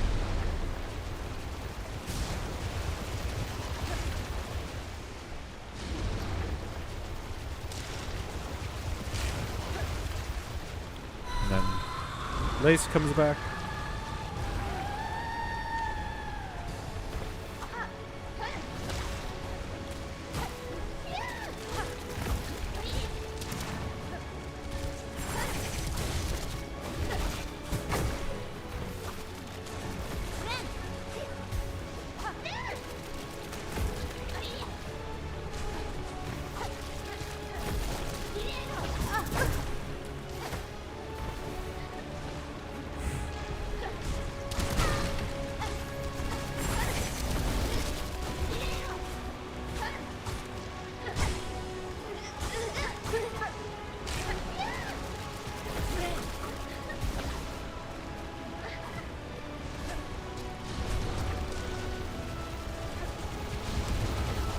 Ooh.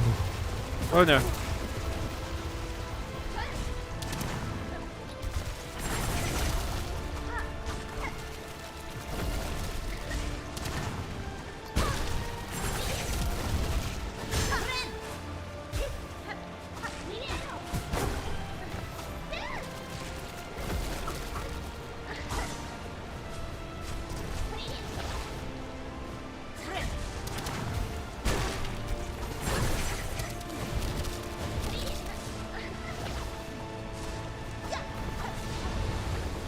Oh gosh.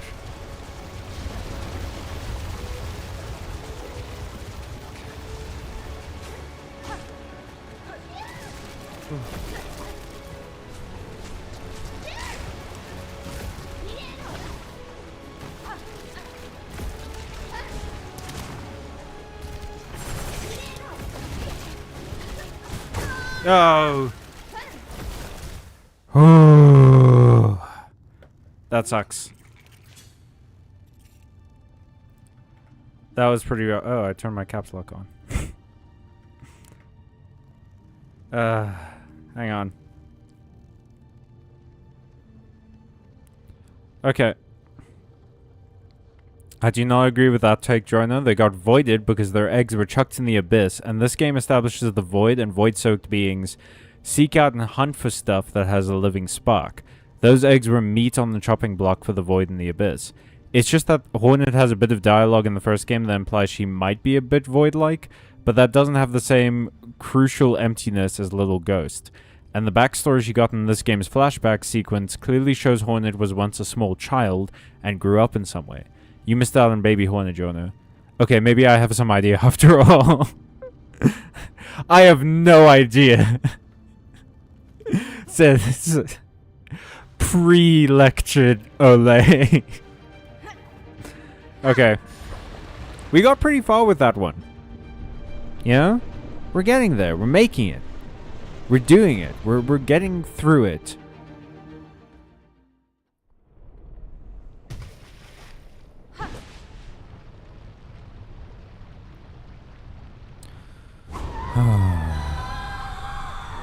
Fucking same, ladies. You and me both.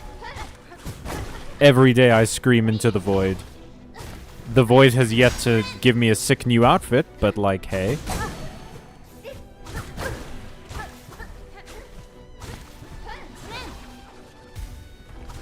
Some of us were born lucky and some of us were lucky to be born, I guess.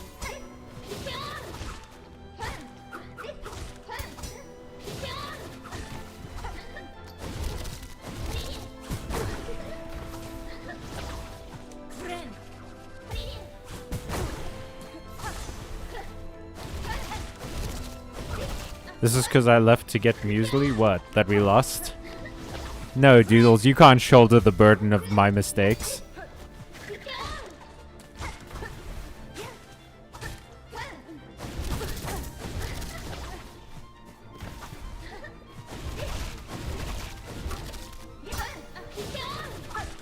I just bungled it. I'm a bungler.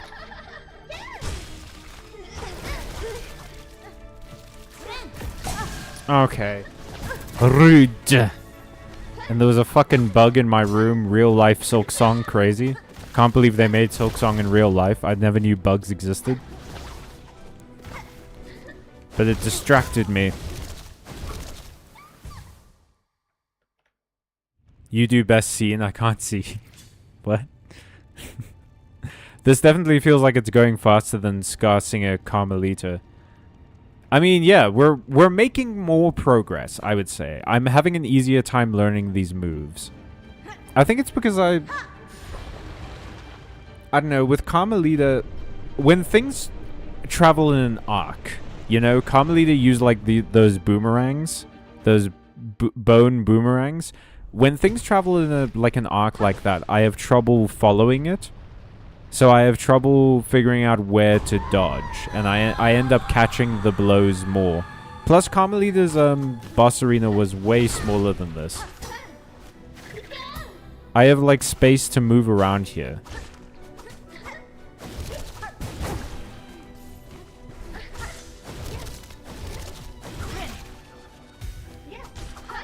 But I have an easier time dodging a lot more of Hornet's attacks than, I mean, a lot more of Lace's attacks than I do with Carmelita, because Carmelita was attacking in that sort of like arcing fashion.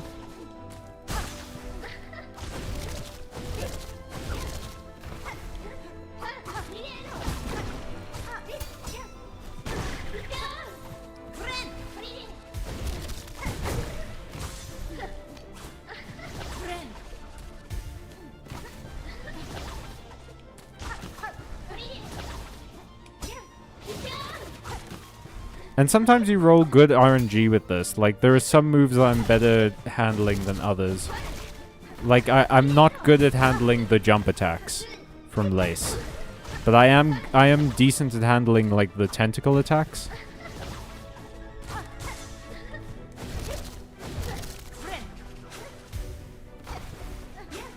And every now and again, Lace just, like, gives me a freebie where she, like, does a bunch of tentacle attacks in a row. And then does, like, no jumping attacks.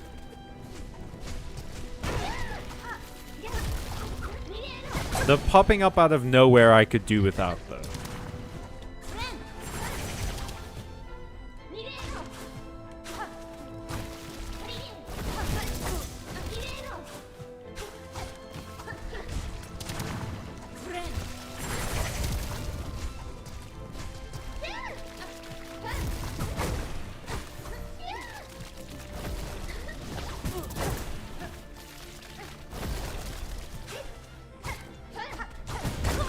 Okay.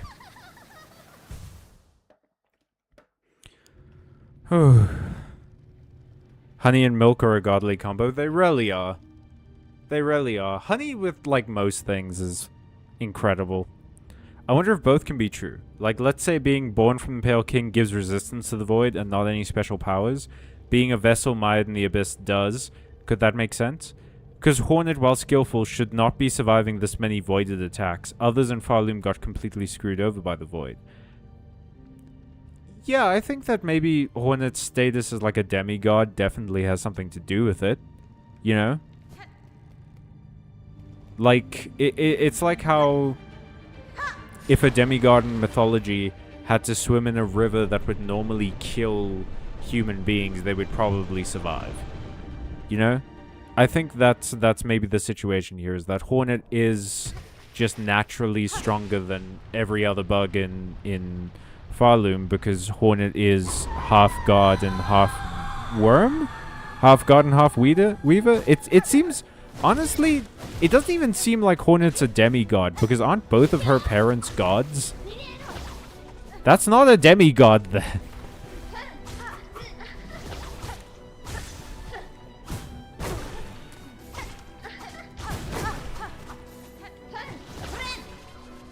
Because Pale King's a god.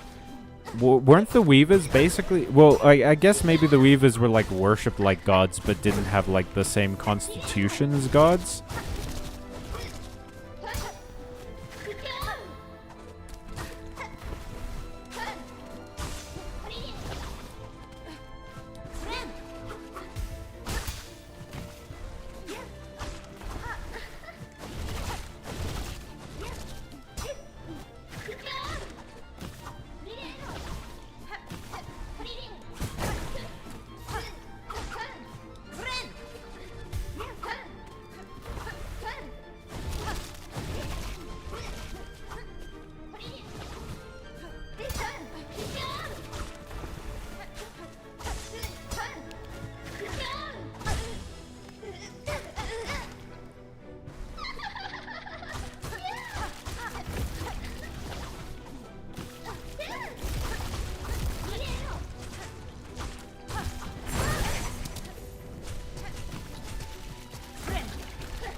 Oh, come on.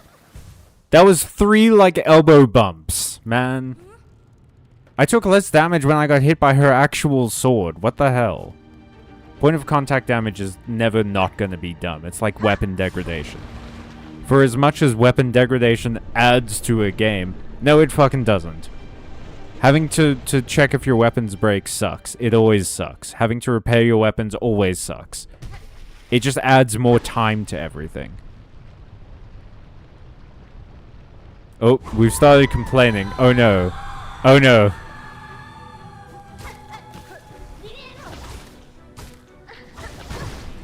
I can't get into complaining right now. If I ruin my mental, it's just gonna end badly. Someone tell me something interesting or cute. I'll think about that instead.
Ooh.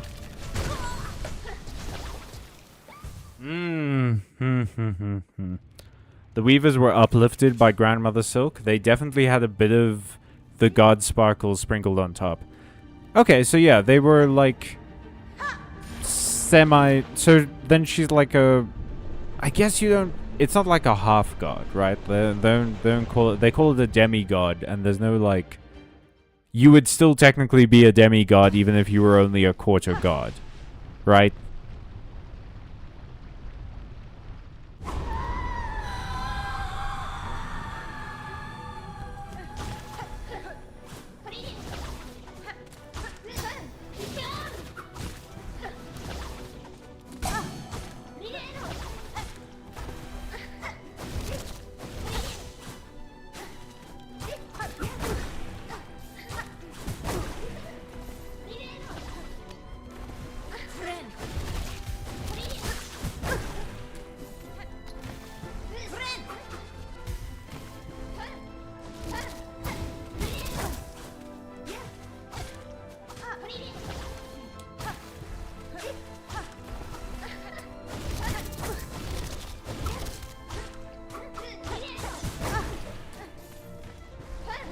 Oh, come on now.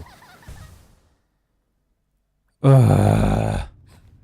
That is so frustrating, dude. Just like the fact that she can pop up out of anywhere. And this is like the apex of point of contact damage being super frustrating. Is an enemy that can show up anywhere. Just like bumping into me, taking 2 of my hearts, and then I just lose the fight.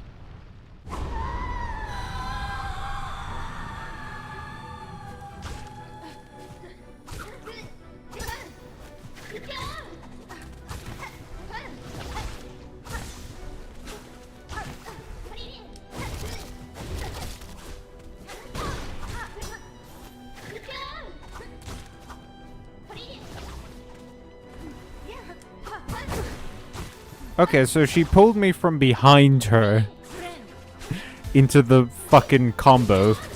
Dark Souls 2 ass hitboxes over there.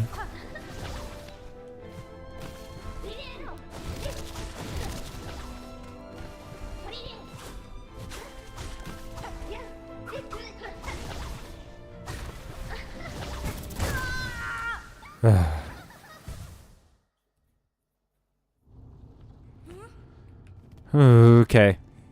Okay. Okay. This ain't nothing. This ain't nothing. This is just a... It's just a Wednesday. It's just a Wednesday, my dudes. This ain't nothing. Ain't nothing. Ain't even nothing. Can't be something because it's nothing. It's nothing. It is nothing. Oh god, it's something. Oh god, it's something. It's something. It's something. It's something. It's something. Oh, this is already such a bad run. God damn it.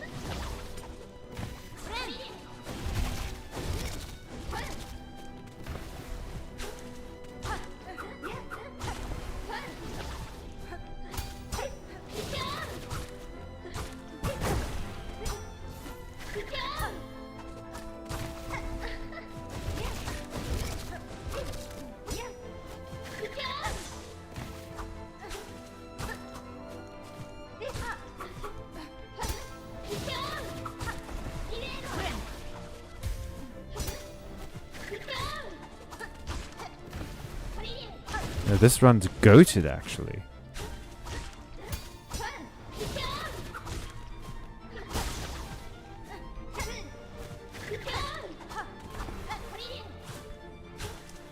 The floor? I've never even seen the floor.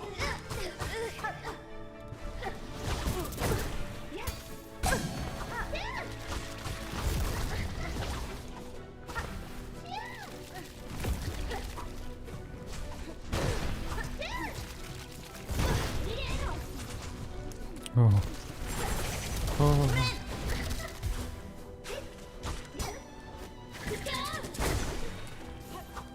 Rude, madam. rude and uncouth and desperately uncalled for.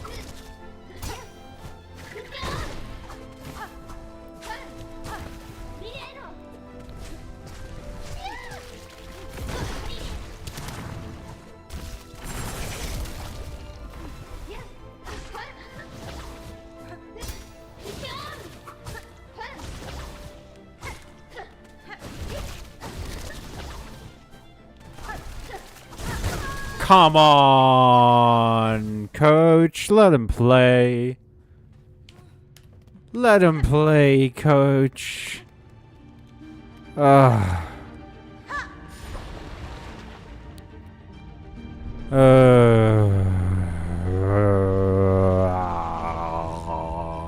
whoa, whoa, whoa. Let's do this.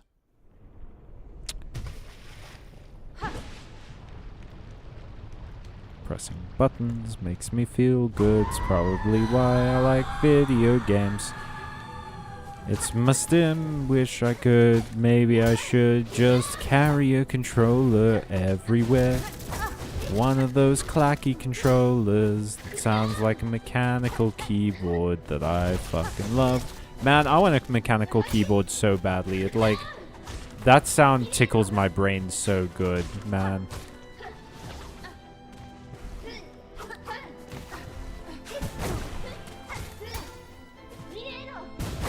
Oops.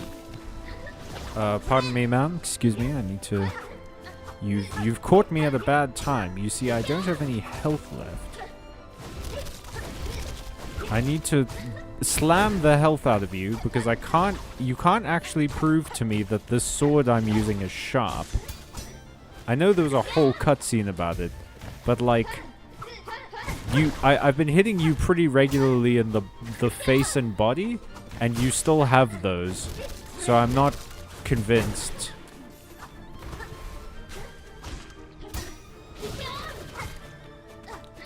Also, you are like made of goo or covered in goo, so I don't necessarily know that bringing a sword was the best weapon for this.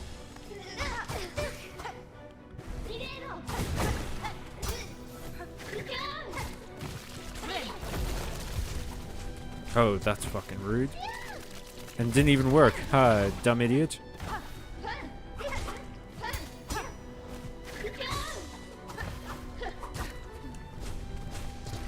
Oh, god damn it, you coward.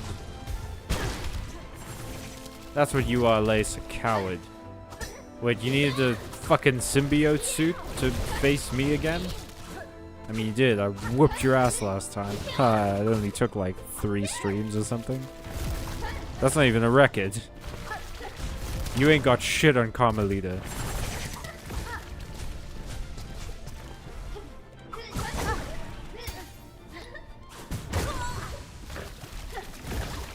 Okay, that was horseshit. Right there. That was premium grade. From a stallion, no less. That was Kentucky Derby level. Let's do this. I feel like we've only seen the snake things here. Like the little snake, but I like the little like silk at the top. Like it looks like we're in a big like silk cocoon and stuff, and how it's like dark at the top. I think that's a cool visual effect. But yeah, the snake things in the abyss water, in the dark water, before we get to this fight. I feel like we've only ever seen them here. I mean, I guess they're similar to like Lace's tentacles, her tentacules, but I don't know about that. They seem very specific to this particular area. Oh, I haven't done anything clippable all stream. Quick, someone say something funny so I can make a clip out of it. Someone who isn't me.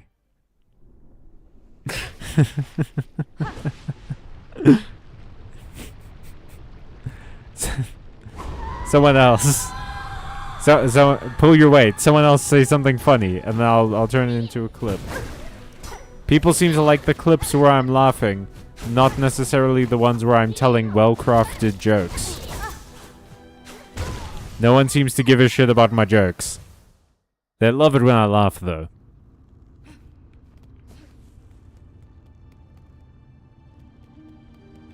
Okay.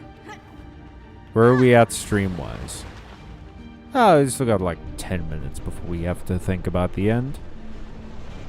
But you do. You gotta think about the end sometimes. I'm giving all of you 10 minutes.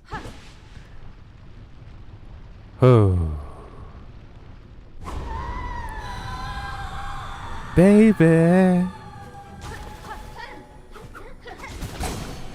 I compare you to a kiss from a rose on the lace.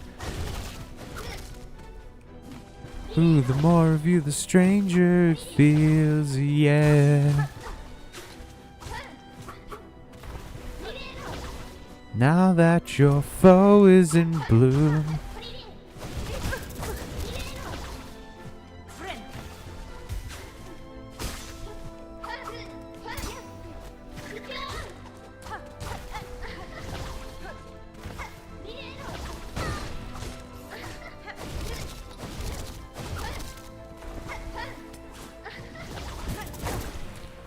Rude.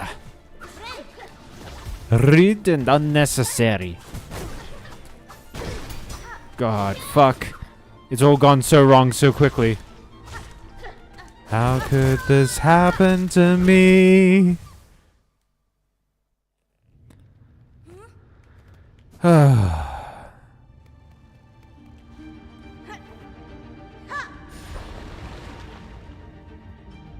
See, what Lace doesn't understand is that I'm baby. I'm just a kid. I'm a 28-year-old kid. And life is a nightmare. It's a very simple plan. Let's go! Okay, yes. You're both in pain. The screaming and such. Please, can we start the fight?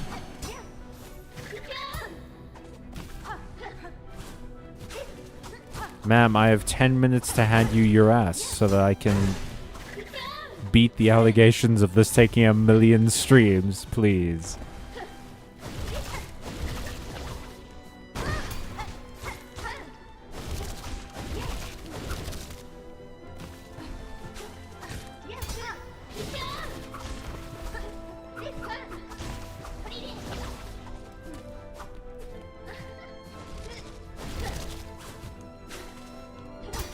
Oh shit! I accidentally dashed downwards and it fucking worked. First time ever. I mean, I intentionally did that. I'm a god gamer. Someone get me an invite to EVO. To Evo. I suppose no one says the like full acronym. They just say Evo.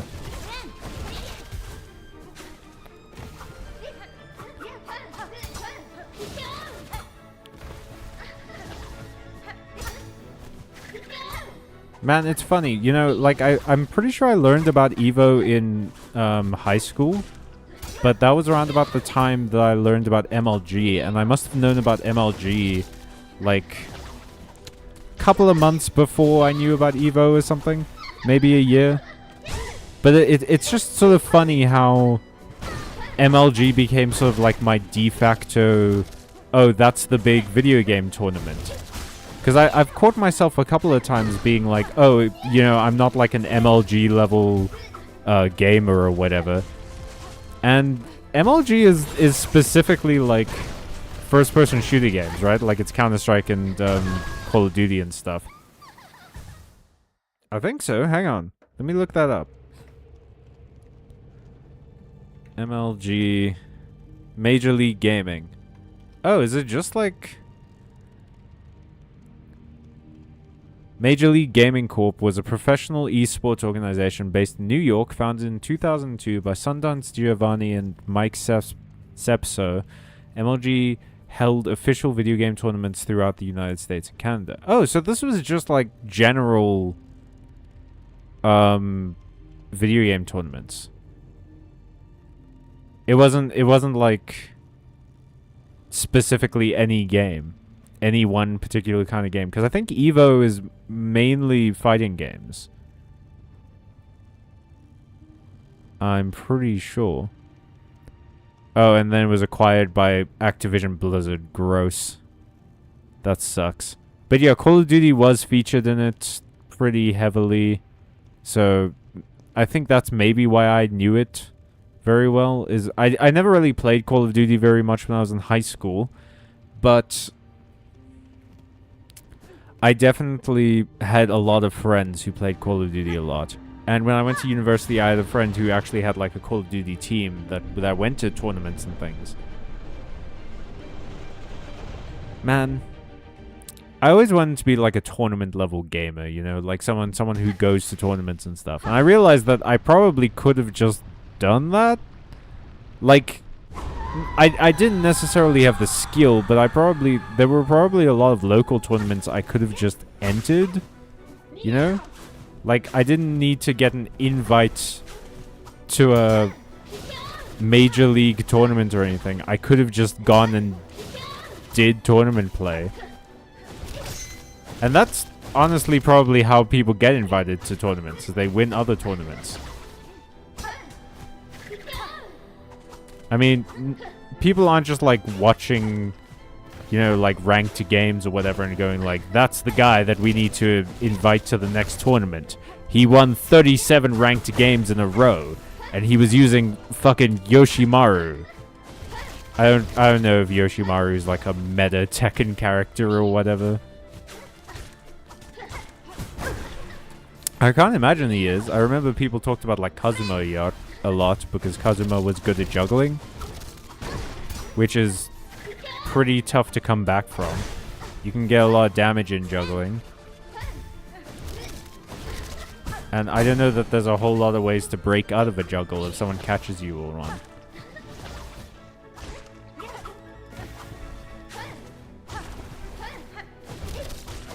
But I imagine there was some Yoshimaru tech that I just don't know about. Man, I should look that up one day. That shit is fascinating, dude. If you ever like want to explore a world unlike your own, like if you ever want to go and immerse yourself in a world unknown that has so many like weird little intricacies into it, go and look up like professional fighting game players.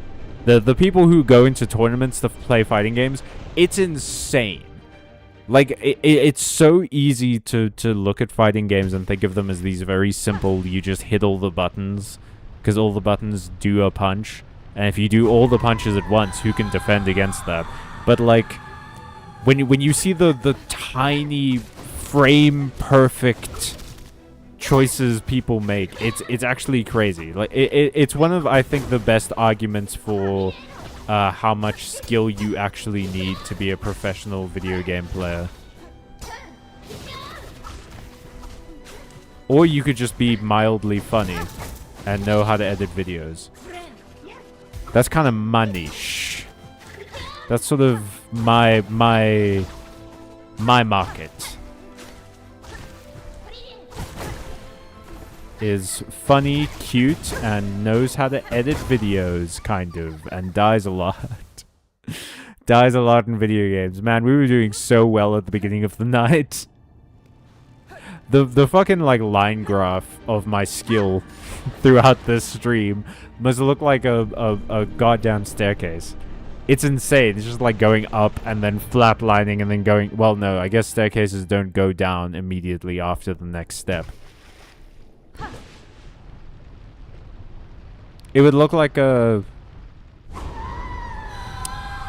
drawing of the Andes. There we go. That is specific enough and confusing enough that I don't think anyone would fact check me on that.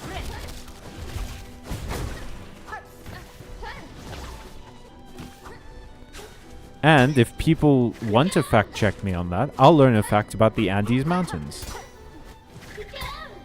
And you can't know too much about mountains.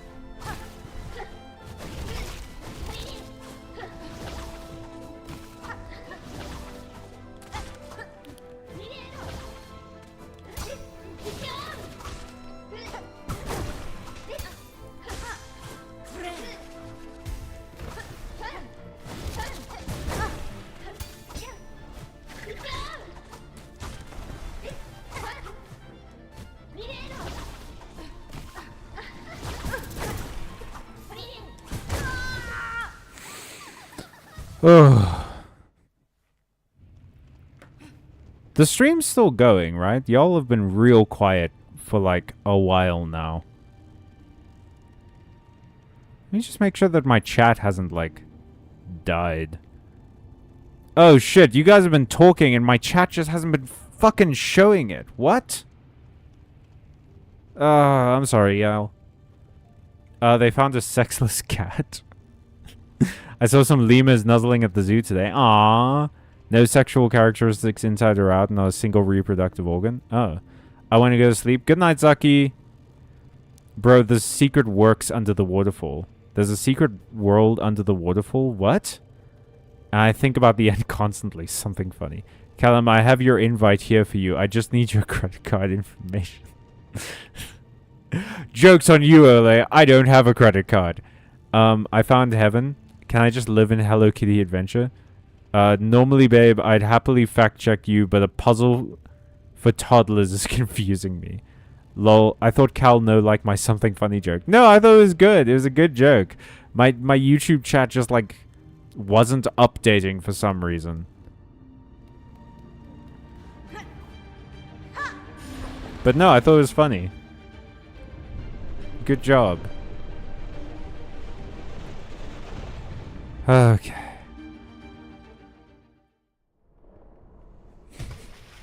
What is the puzzle that's currently confusing you, Doodles? Maybe we can workshop this.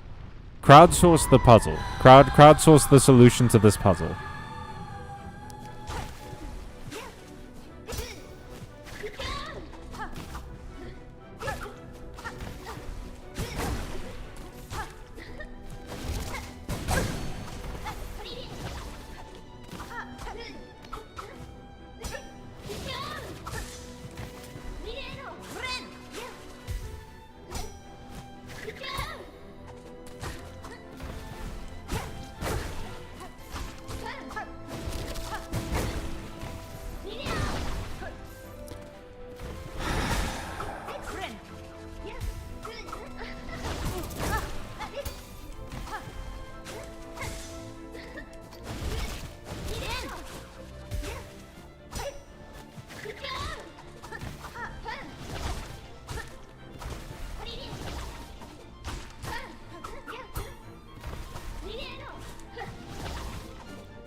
Put it in the square hole.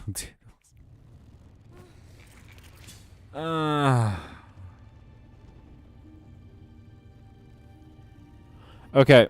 I think I officially tonight have at most 3 attempts left in me before I have to call it, before we just move on. And I'll see you guys on Friday. I think I can do 3 more attempts, and then I'm just done. I used Witch Crest to beat this. It was genuinely fun, hard, but very fun. I don't know that I have enough memory lockets to upgrade the Witch Crest fully.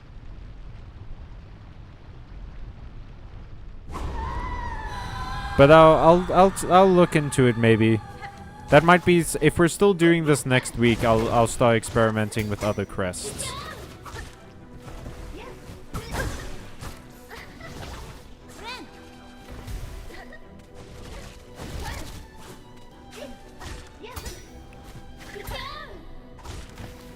Maybe I should look into that one crest that like gets you health back if you are aggressive, because I seem to play very aggressively. Or that rather, when I play aggressively, that's when I play best.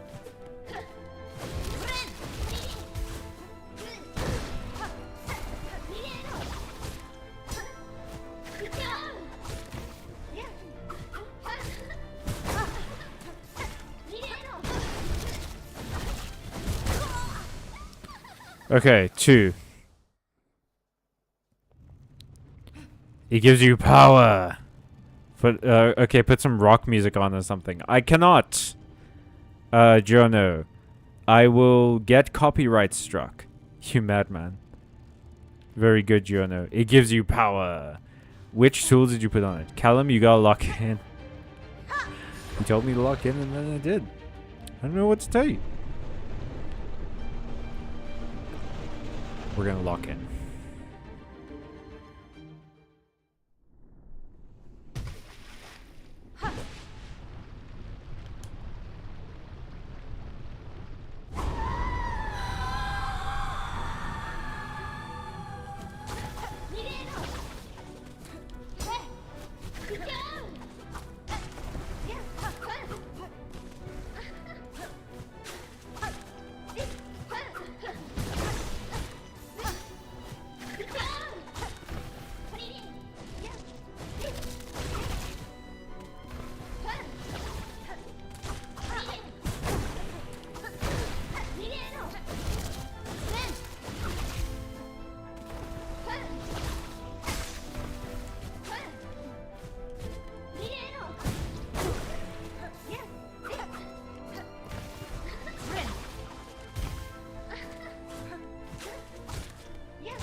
Oh, okay. 1. Y'all, I'm dumb as shit. Why? I don't exactly remember, but Longclaw mirrors multi-binder injector band. I didn't use any red tools actually, but I equipped Plasmium Vial, of course. What's Plasmium Vial? This is the last one. Last attempt of the evening. Let's make it the best one. How about that?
Oh.